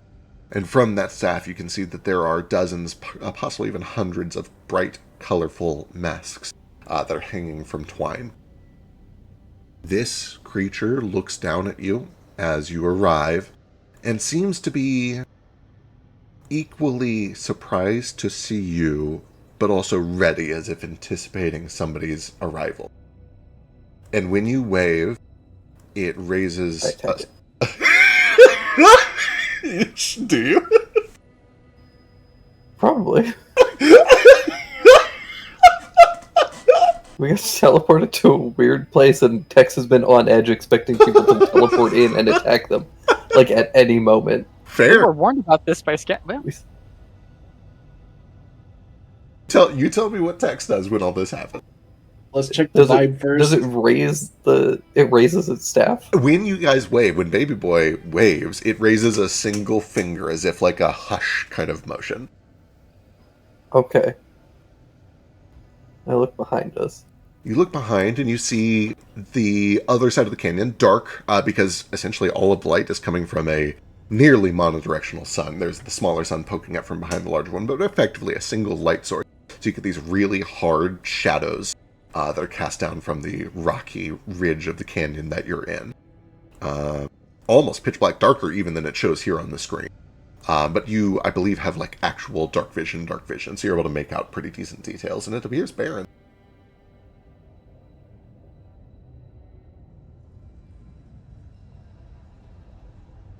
This is the moon, right? It's where we... Is it similar to what I see when I go up? It seems like it, although you've certainly not been this on the moon. You've been in space kind of looking at it. This is different, and it also feels much more real. When you all kind of get your bearings, this creature grabs the staff and begins to carve something with the butt of it down in the dust, in the dirt of this place. It begins to write. Lush has a hand raised. What does Baby Boy do? I just wanted to know if there's any just loose moonstone just lying around. I'm not going to take it up. I just want to know. Certainly. I mean, when you get out, you see that there's all sorts of just loose. First of all, gravity's a lot lower here. That's probably a weird experience for a lot of you. You do find that you're able to breathe. You find that it is of a moderately comfortable temperature, a little frigid in the shadow and a little burning when you're not in the shadow, but not so much that it poses an immediate danger to you. The water is icy cold, but not so cold that it is a danger to you. When you get out and kind of kick the dirt around to see if there's loose moonstone, yeah, the whole moon's made of moonstone. There is dust that flies up when you kick it, and you immediately feel kind of like it. Well, I guess you don't because you're wearing a fucking fursuit. But the rest I do of also you, want to start jumping around. You start jumping around. Dust starts kicking up all around you. The rest of you, as soon as you step out on the dirt, feel like an itchy, kind of awful sensation on your paw pads.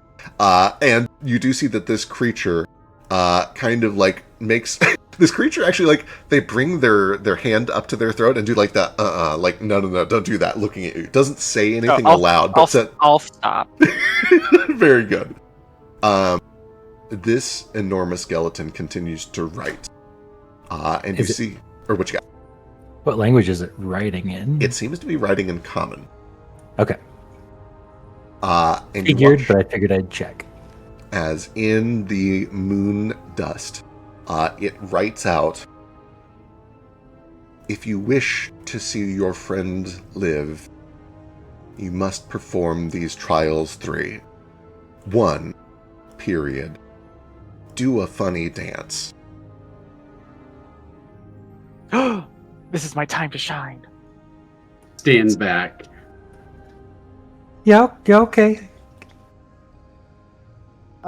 Baby Boy reaches Friend into is his... extremely generous.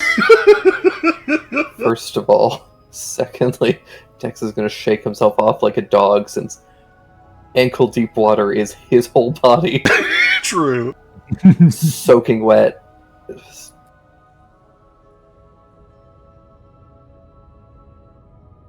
Who dances? Anybody that dances, give me performance and tell me what your weird little dance looks like.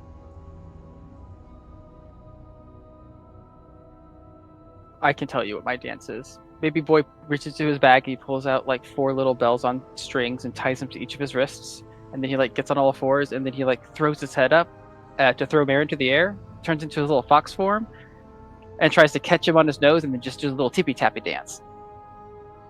That is very cute. Go and give me a performance check. Wonderful. That is very, very cute. Anybody else do a weird little dance? Go ahead. You first. No, you. I want to turn into a fish and flop around in a steady way.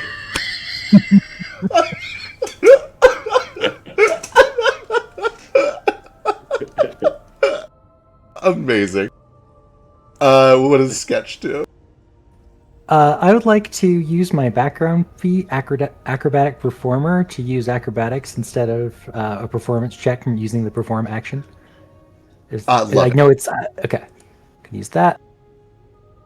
And Sketch is basically going to do like backbends over and over again, just going this way, using the lower gravity to make them a lot easier to do. Hell yeah. There's probably a couple of points where you're like, oh fuck, like I'm losing control, like you're but let me see your acrobatics check. Let's see.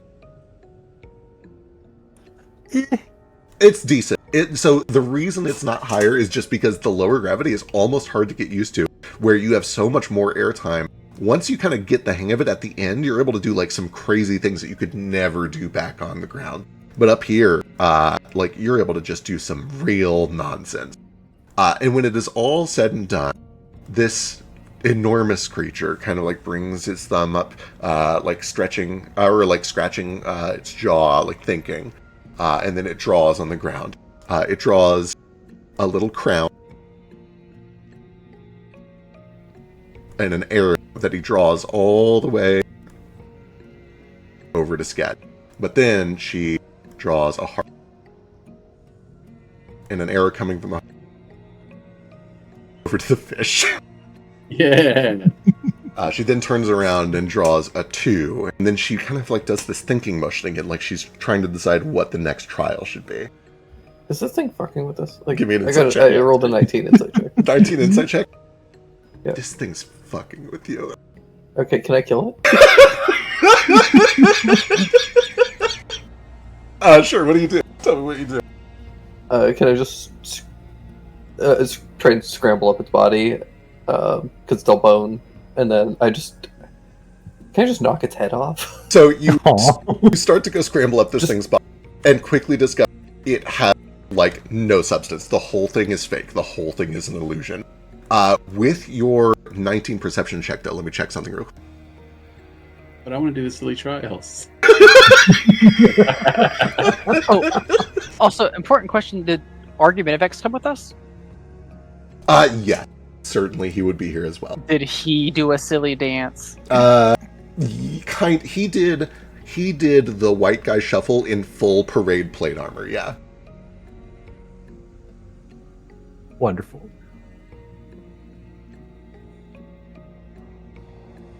Yeah, you begin to climb up, and you quickly discover, like, when you make your first leap to go start, like, climbing up these bones, there's no bones. It is all illusory. There's nothing there to grasp onto. And you turn around and see that they've gone cloudy, and clearly it's all fake. And it's about this point that, Sketch, you hear a voice that is familiar to you, as a creature apparates not too far away, seeming to just kind of, like, appear from nowhere. You see a crow-like bird woman, pure white, except for these jet black eyes. She has this kind of like beautiful headdress on with a brilliant red flower coming up from the top of it. She has her arms at her hips, like she's kind of like angry, but in like sort of a motherly angry sort of way. And she says, Seth, what are you doing? Seth, I'm so sorry. I'm so sorry. I was trying to be here first. It's been so busy lately. I'm Styx. It's a pleasure to meet all of you. This is Sethrak, and you need pay him no attention. He is merely the god of tricks. And this is him doing his thing. I'm sorry. There are a lot of gods here right now, and it has been overwhelming. But this is fine. It's not a bad time for the ritual. We'll do the ritual. If you would, please. Oh my, you've been dancing in this dust. Sethrak, I'm going to kill you. I didn't mean it. She looks up to the sky and says, I didn't mean it. I would not do that. She makes some sort of a holy symbol that I don't know if any of you recognize. Can I ask a question? Yes. That was, you said there was lots of gods here. Why? You guys having a party? No, I'll explain. Give me a moment, though. First thing she does is she kind of like points a finger at each of you, and one by one you see this poof of dust kind of pop off of your bodies. Any itching that you had felt goes away. The dust up here is very itchy for mortals. You won't like it. You won't have to worry about it anymore. She waves her hand one more time, and any like wetness that was still on you from the river kind of pulls up into the globules, drips down into the river. You are clean now. I do that spell. Yeah, similar. And then last, she points an angry finger over to this giant skeleton, which whoop, disappears. And in its place, you see there is a little snake with 2 heads, but one of the heads appears to have been, like, chopped off. There's silver bleeding out from the chopped head. The other one laughs, I couldn't help it. Sorry, but, you know, it's just in my nature. And you see that as it finishes speaking, it flicks its tongue out of the one head that's not been cut off, and the tongue itself is pure silver as it flicks in and out. She waves her hand, and the snake is gone. I'm terribly sorry. He can be a real nuisance sometimes. He loves to take advantage of me when I'm busy trying to attend to a lot of things at once. I have a lot of plates spinning up here. Speaking of plates spinning, your friend, is he still down there? Unless you brought him with us. She makes a upwards pulling motion, and whoosh, you see a skeleton splash out of the water.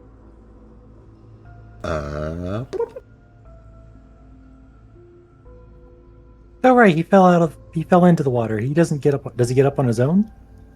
Seems to be fully unconscious still, but she kind of just levitates him around, towing the skeleton.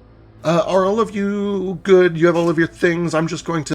We don't have time to walk to the step well. I'm just going to take us there quickly, if you don't mind. Oh, yes. Wait, could I stay and do the trials? You want to do Sethrek's trials? There will be time for that in a moment. Can we do it at the stepwell? I'm sure he would be delighted to let you do as many trials as you wish.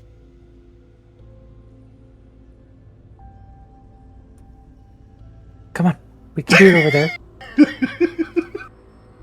Right, I'm going to take that as a yes. Here we go. Snap, and...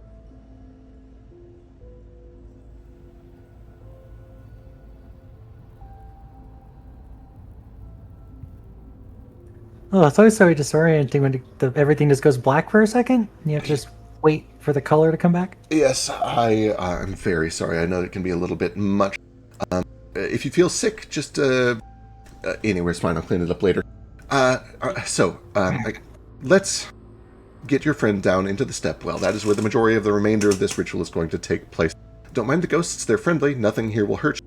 Except maybe don't make any deals with that one. And she points over to the northwest-ish, where you see there is this enormous, demon-looking, ram-headed creature with red skin, forearms and crab claws that seems to be talking to what looks like a life-size mannequin made of iron or something, and they're surrounded by ghosts. You can talk to them, just don't make any deals with anybody. It's probably for the best that you this may be a few hours. I'm not going to make you sit here and watch all of this, but just mind your manners, be nice. Oh, hey, don't... And she spots a couple of ghosts doing some weird shit with the water down in the step wall. She's like, no, don't do that, stop. Good, yes, thank you. Puts her hands up. Okay, sorry. There's been a lot going on lately. Souls have been missing. Souls have been disappearing. And so a bunch of the other gods have all shown up to help try to figure it out. But mostly, many of them are just here to claim the ones that are theirs before they get sucked back down to earth. Selflessness is not really a virtue you see very often. They're mostly just looking out for their own. Mind your step there. It's a bit steep. And she walks you over to the edge of what is essentially an enormous stepwell carved into the surface of the moon. It's hard to show in a 2D map. I probably could have done some fancy 3D stuff, but here we are. This goes down easily 60, maybe 70 feet at the inverted pyramid shape. I don't know if you guys have seen a stepwell or are familiar with what they are. They're gorgeous. They're beautiful. These enormous, elaborate stone structures that have been carved into the earth deep enough to hit the water table. That historically have just kind of served as meeting places and hangout places, and occasionally for bathing, but mostly for getting drinking water and washing clothes and things like that. And she begins to wind her way down this maze of stairs towards the bottom. You guys wouldn't happen to know anything about that, by the way, would you? It depends. Are they being flipped out of this dimension, or are they just being destroyed altogether? Well, they're being pulled off of the moon and back down to Earth as best as I can. I can usually sense them back down there, but they're distant. It feels like necromancy. By the way, I must say, I'm not terribly impressed. You've brought me a tremendous amount of moonstone. For that, I'm ever grateful. It is of utmost importance to me. It helps me to reclaim some of the memories of those who left things behind. But all the same, can't say I'm terribly fond of the fact that I'm speaking to a prolific necromancer, and you, and she looks over to Baby Boy, you want to become one? Have you lost your fucking mind? Do you know what it's like to be a lich? A little bit. What do you Also, know? Tell me about lichdom. Well, first off, you're undead. How much? I mean, it's just a test of my knowledge, no? It's a test. I know what a lich is. Do you know when your mother asks you a question that she obviously knows the... I'm trying to make a point here. Do you know what you're messing with? You know that my mother has been dead for a long time. I do. Also, yes, I have many questions. I'm sure How long ago... Do you know when my mother died? Yes. Give me a... She puts her hands to her temples and starts to think. I would need to check my records to be sure, but if I understand correctly, I believe it was about 295 years ago. Aha! That makes sense. Yes, your father was not too long after that.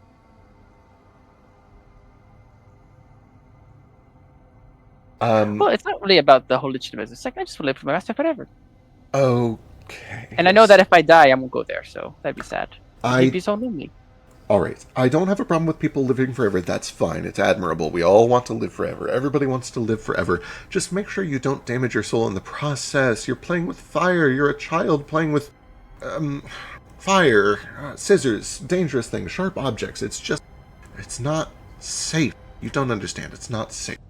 If you're going to do it though, at least be safe, as safe as you can be, use some of that if you have leftover stone, it'll bring me back down and I'll try to watch the process. Necromancy, then don't expect them to perform necromancy to get you your fucking moonstone. Now can we focus up and get my damn soul back? Your damn soul, and she kind of points over to the skeleton that she has been telekinetically dragging along. Yeah, I'm the one that took it. It's mine. Is that how that works? I would need to check the logs to see who has a rightful claim to the soul, but I imagine you might be competing against a god for that favor. But, yes, you have brought me Moonstone, and no matter how much snark you bring to the table, that is a service, and I will not be called a liar or a cheat. You will have his soul back in one piece.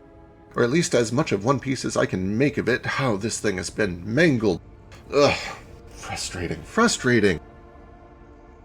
She, with a plunk, just kind of splashes the skeleton back into the water.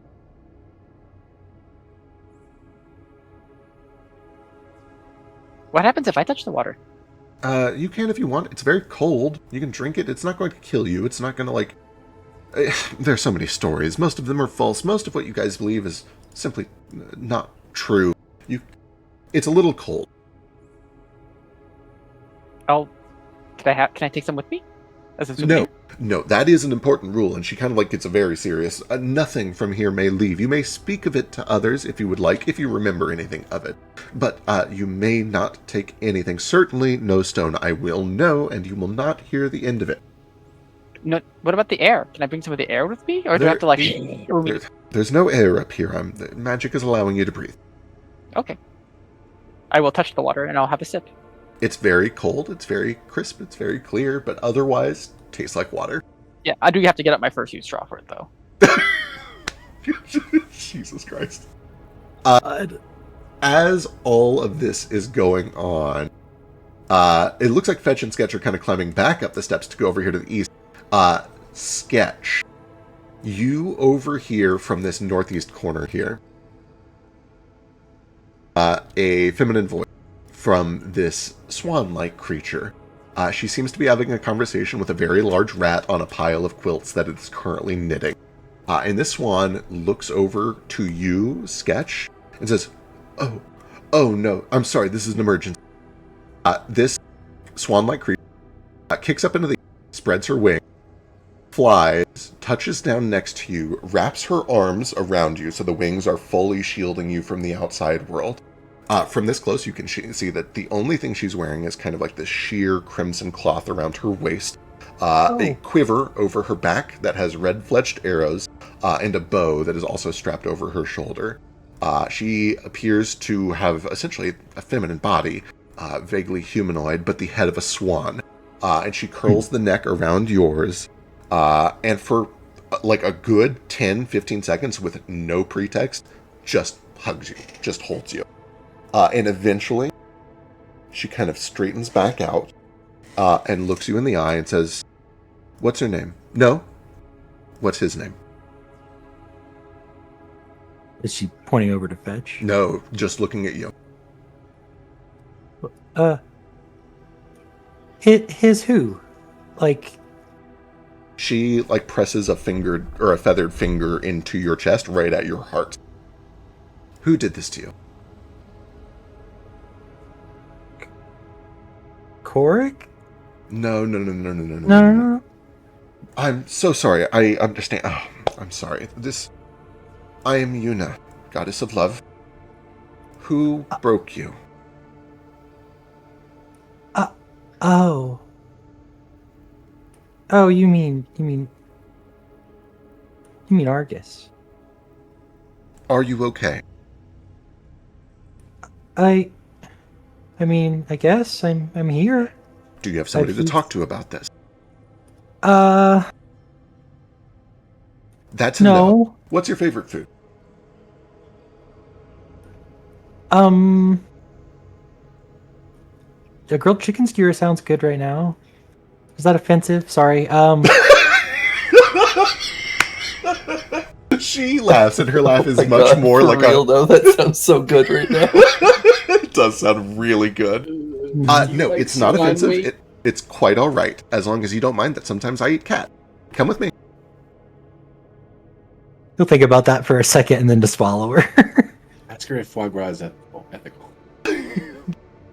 She comes over here and like picks you up and no, come here and like sets you on this pile of quilts. Get cozy. Aww. This is Biddy Raska. She is very friendly. She will be nice. Biddy Raska, can you summon a little what did you say? Grilled chicken skewers? And this little rat you can see has tiny little spectacles. She has like gray curly hair coming off the top of her head, and she is currently knitting or sewing or whatever it is that you do to make quilt.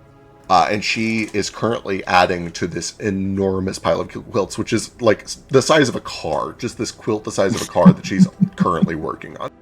In fact, it's called quilting. Quilting, wonderful. She is quilting a quilt. Correct.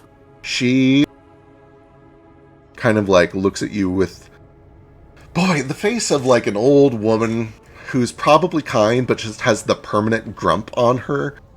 She looks like she wants to be smoking, but can't right now. She kind of like, yeah. And she kind of like takes a short break, puts down her quilting tools, snaps her finger, and you see that a beautiful ceramic plate that looks like your grandmother's plate. It's got like little flowers around it, just china that looks like it's super old, with some very delicious grilled chicken skewers lined up over it, appears in front of you. And then she goes back to quilting. Thank you, Biddy Raska. And they'll just take some. Mm-hmm. And Yuna kind of sits down next to you, cross-legged, and says, all right, tell me all about him. And it's up to you if you want to play this out or not, but she refuses to let you leave until you tell her everything. Oh man, that sounds fun, but I don't want to like take over for a while. Fair. It's fine, do it. We've got 15 minutes. Let's hear it. We haven't really heard a decompression from this yet. What is at least how does sketch start? We can cut off if it gets too long. Yeah, you're sitting in a pile of quilts being made by a rat. It's true, I am. I kind of want to milk this a little bit. Hell yeah. Yeah. Well, I met him at the circus. Great start, I know. Classic blunder. Did he buy you a prize? No, it's a little worse than that. He bought me. They both kind of like gasp and put their hands to their mouth. So I was working at a mine camp, but I wasn't very good at it. So there was a circus troupe that came by, and I kind of snuck out to watch it. And then a branch broke, and apparently he broke it, which is like I found out about that last week, or I guess the other day. But anyway, he came over and liked my eyes and knew I was a twin, so he bought me. Then I thought we were friends for a while, but we hung out outside of work hours and stuff. As you are kind of going into your story, Yuna sits there with like these just big sympathetic eyes, and every now and then she'll kind of put a hand on your shoulder. Biddy Raska is just like, yep, they'll do that, yep. Just the whole time, just like completely calloused about the whole thing. And just then, like any man will do to you. Yeah. So, in conclusion, can you punish him eternally for me? Thank you. Yeah. So I sort of let him live and everyone thinks I killed him. Oh, honey. No. No, no, no, no, no, Yeah. no, no, no, no. You should have Yeah. killed him. I said I was going to slip him poison, and then I slipped him candy in a potion. He really got to you then. Yeah. Like, I know the magic says, like, that's probably what he's saying, but he could have been lying. I don't know why he would lie, but he could have been lying. This was your first? Yeah. Well, yeah. It's okay. You didn't do anything wrong. But people will take advantage of that. I'm sorry that your first one wasn't more truthful and less of a weird slavery situation. That's especially grotesque. I have had to work a lot of people through bad first breakups. Very few of them involve a magical slaver who coerces you into slavery by physically injuring you through the use of magic. This is... Yeah, and then also only wanting me because I was a twin to fuel a ritual to keep himself alive. Mm-hmm. Yep. Yes, Heard it all. What's that? I've heard it all. Heard it all. The old story. Well, you're not going anywhere until we've had a little bit of time to talk through all of this and make sure that you're okay. But when this is over, I'm going to have a little heart-to-heart with him.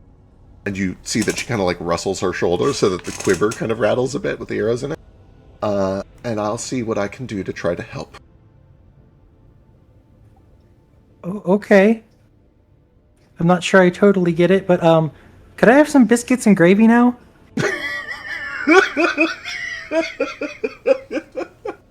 At this point, Biddy Raska's like, oh, yeah, good choice. And she actually, for this one, kind of reaches down to one of the patches on her quilt. And she digs around for a while until she finds one that is literally just like a quilt picture of some biscuits and gravy. And she pinches and rips and pulls and then slaps it down on the ground. And there's just another beautiful plate of delicious biscuits and gravy steaming hot, ready to go in front of you. For this one, she actually kind of like sets down all of her tools and she like skitters down there on all 4 feet. Once she gets down to eye level, you can see that this rat is huge. We're talking like cat-sized rat or maybe even small dog-sized rat. And she grabs a couple of these biscuits and gravy and sits down across from you on the plate. She says, okay, so tell me more.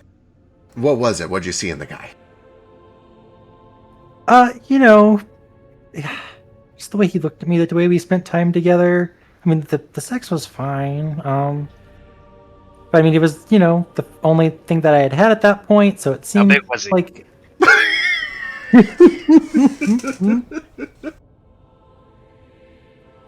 just spent a lot of time together. I thought he was,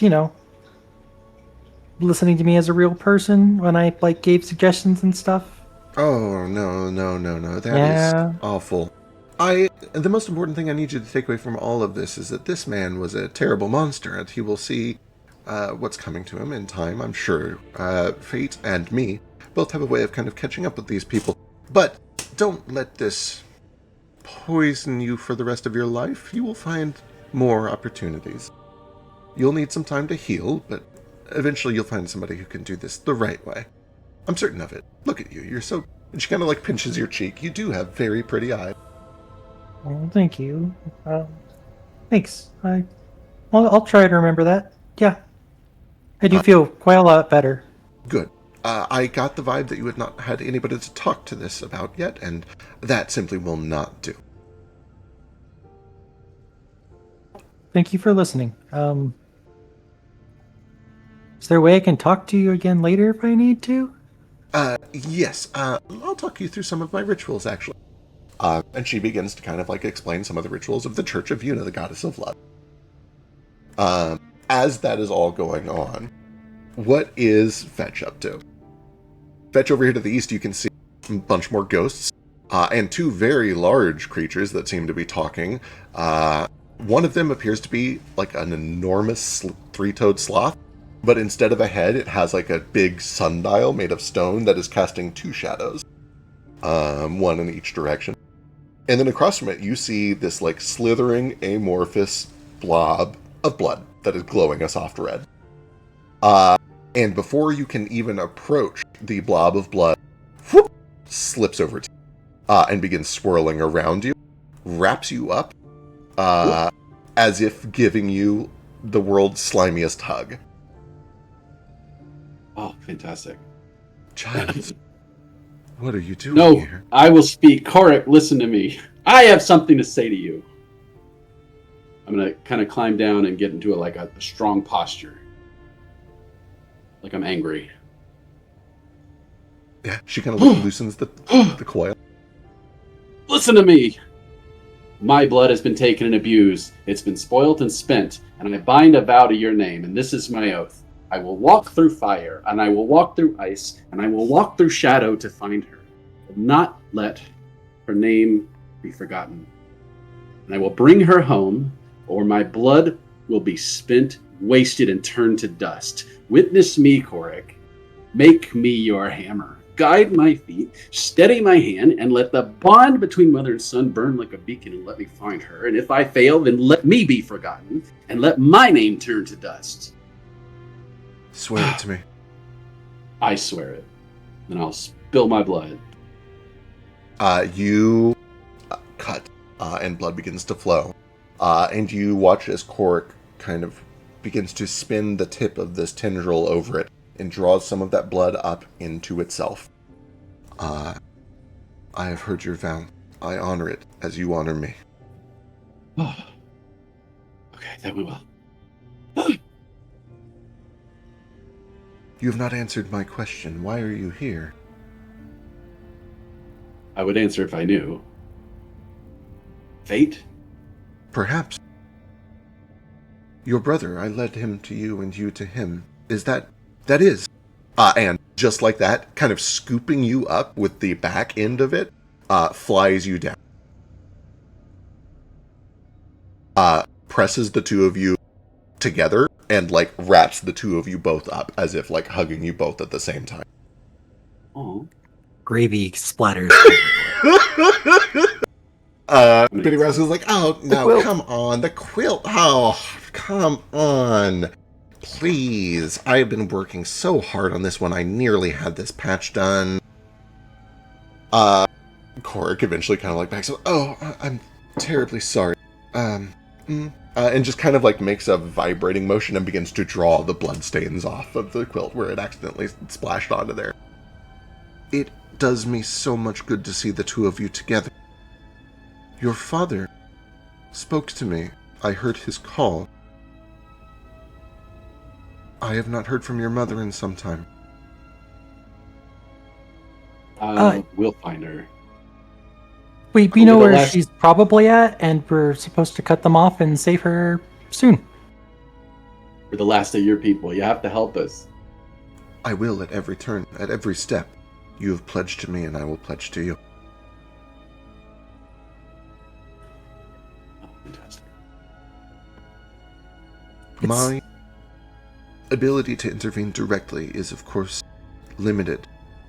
But to the extent that I can, I will continue to empower you as my champions, to give you signs and vision, and to aid you at every turn when possible. The work that you do is of more importance than I think you know.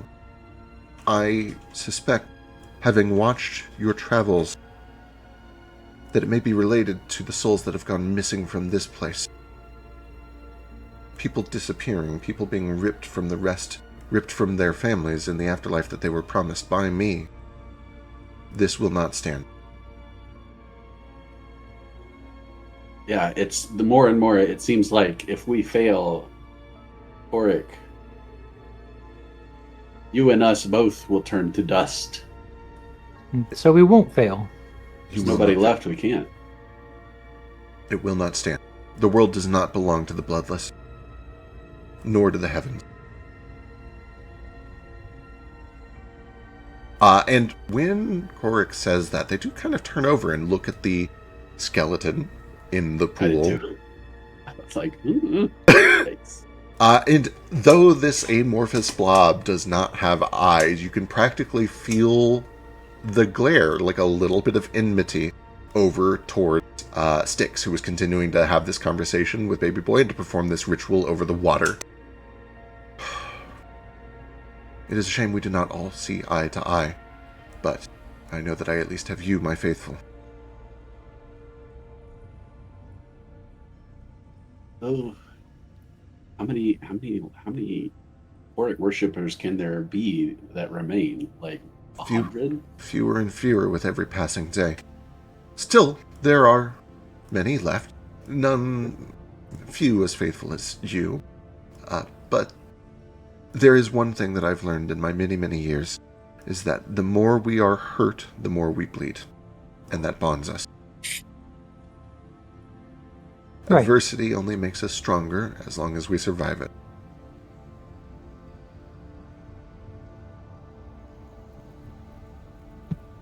Can I have some of your biscuits and gravy? She, scoots one over to you. Oh, yes, dear. Betty Raska, good to meet you. Una. I've been stressing about that prayer and that oath for 2 hours, and it only took 2 minutes to get through. Oh, so you Ever killed since it. and then no, this is fetching character. Oh. Work over there. Okay, hang on. I gotta get this straight. I gotta get this figured out. What am I gonna say? And now he's really awkward. Oh, right. Oaths. Bear with me. I have a pledge that I've made, which I cannot abandon. Whoop.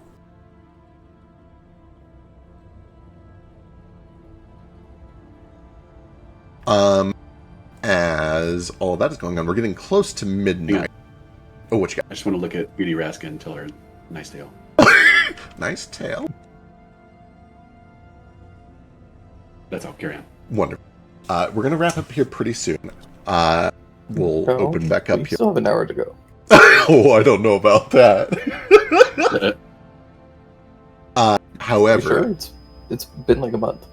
As this is all going on, the large horned humanoid creature with red skin looks down the stepwell from the edge and watches as Styx drops pieces of moonstone into the water. And you watch as he crosses one set of arms and then the other set of arms on top of it. And then he brings one of these big crab claws up to his chin and then starts to walk away. Huh. It'd be hilarious if none of us followed up on that. And I think that's where we will wrap up for this week. Better not. I've had such a bad week. Come on. Just an hour, 30 minutes. Come on. What does text I do work- as this I work- ritual? I was gonna say we have a big day tomorrow. We have more game tomorrow. You'll be there. I don't give a shit about your big days. I've had so much shit on my plate. It is so good to have you back. I'm very glad. I miss wish you that your guys. water was not breaking. I wish your water didn't break. I'm sorry I took Yeah. all the good luck. I'm sorry that you came back from your visit with Philo and your water broke. Yeah, it really sucked. Yeah, it was, It was such really a good surprising. vacation too. Like, It's he quick. spent 2 weeks trying to knock me up, and then the water break from him when I leave. God works in mysterious ways like that. God does work in Yeah. mysterious ways. Also, okay, so Tex is pretty focused on the pool, does see the large glowing demon staring at us. I assume, I meta know who that is. Does Tex know? You can give me a religion. I'm trying to think if there's anywhere that we know this other than just a religion check. You literally I were was just in a I was temple just in of the Baelus. temple, so Give me an I don't know if there was extremely- any icon or. Give me an icons or extremely anything. easy religion check, like a DC 5, because you were just in the temple. I gotta tell you, man, I got a -2. To my You know what? I'll make this a 5 DC. Don't real roll a hard 1. still. Don't roll a natural 1. You were just in this temple. Hey, killing it. Yeah. You were just in a temple of Baelus literally 24 hours ago. His iconography is a four-armed crab. There were statues to this creature in that temple of Baelus. The one that we stole the stones from? Yeah. Mm-hmm. So he's like, those were my stones. Gotcha.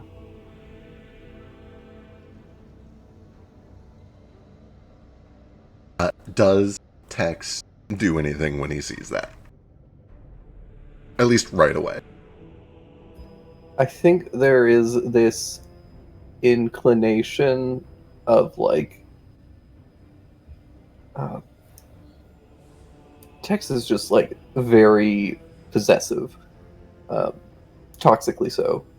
So I think he does like shoot a look over at this thing like this thing is mine. Right. You know what? I'm about to ask you to do something wild. Give me an intimidation check. Yeah, that is wild. to do that while I was trying to do an intimidation check against God. It's Satan himself. I mean, you just did an insight check against a god.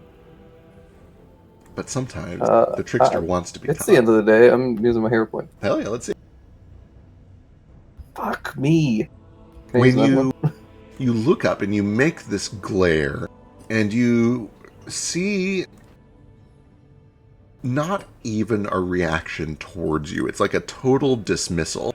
And what you instead see is a curiosity that quickly becomes a realization that quickly becomes more curiosity and a little bit of anger, but more curious than angry.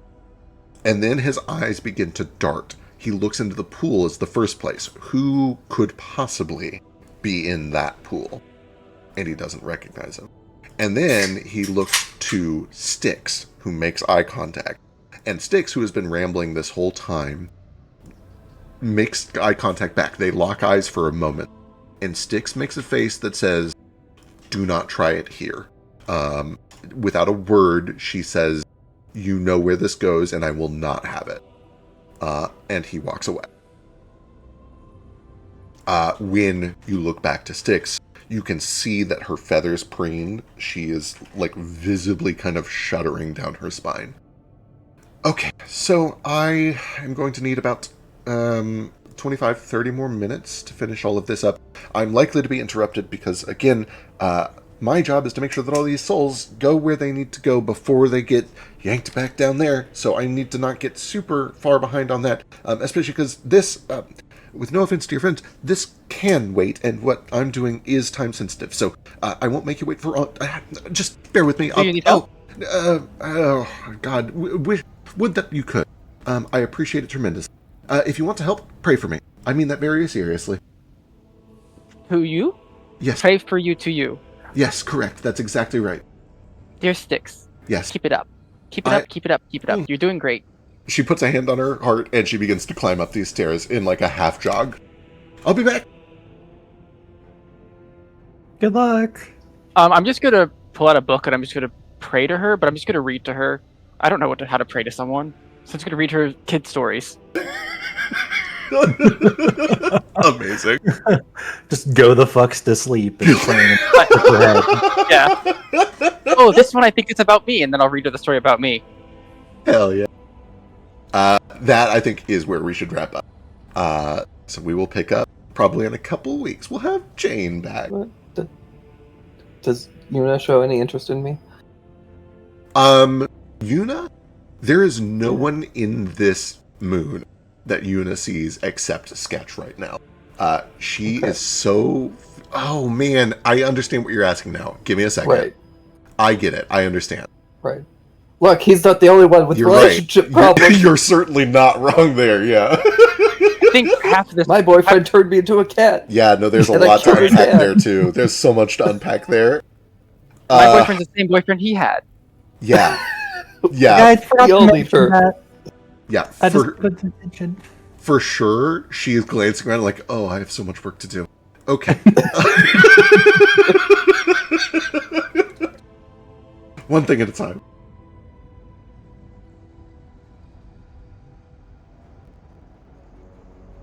Fetch is doing great. Really? Jane's doing pretty okay too, actually. And Yuna's better. Like, actually talking to Booker again. Yeah, they're talking. They did just kind of like abandon their home and then blew up the company that they had a lot of money to. So. But they did adventure together, exactly. Right. Relationship goals, right?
Eastward of Eden, where the clouds meet the dirt, we left our poor mother and seeded the earth.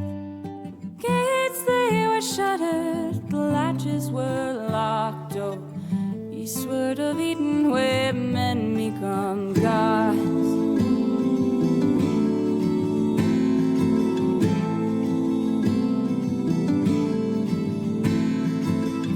Though our people, we toiled as one, the fruits of our labors thrived under the sun.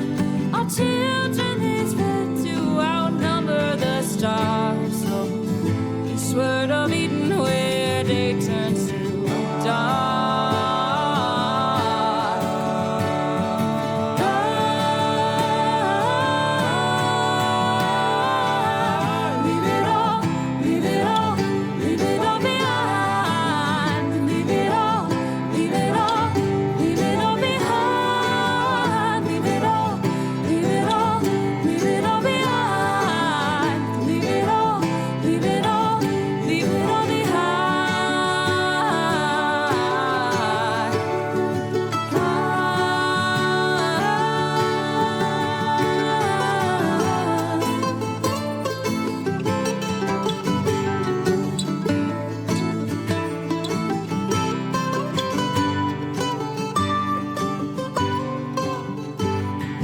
Watered our forests with fire and flood, and fed our own egos with our brothers' blood.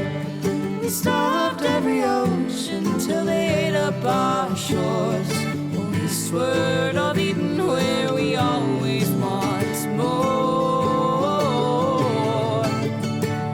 Our towers, they rose up and set with the sun. Our servants, they burnt us with fiery tongue. We run our wings of metal, surprised when we fell. Eastward of Eden, where heavens are hell.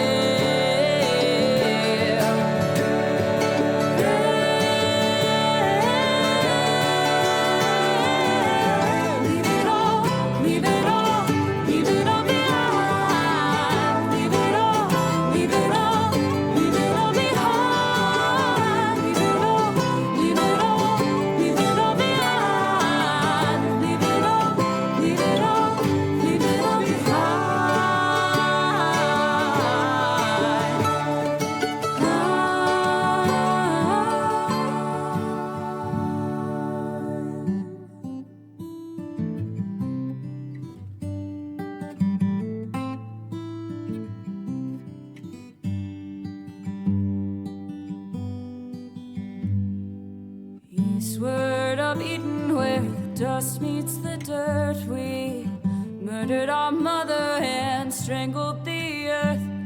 Forgive us, oh mama, whose face we forgot. Oh, eastward of Eden, where men become gods. Eastward of Eden, where men become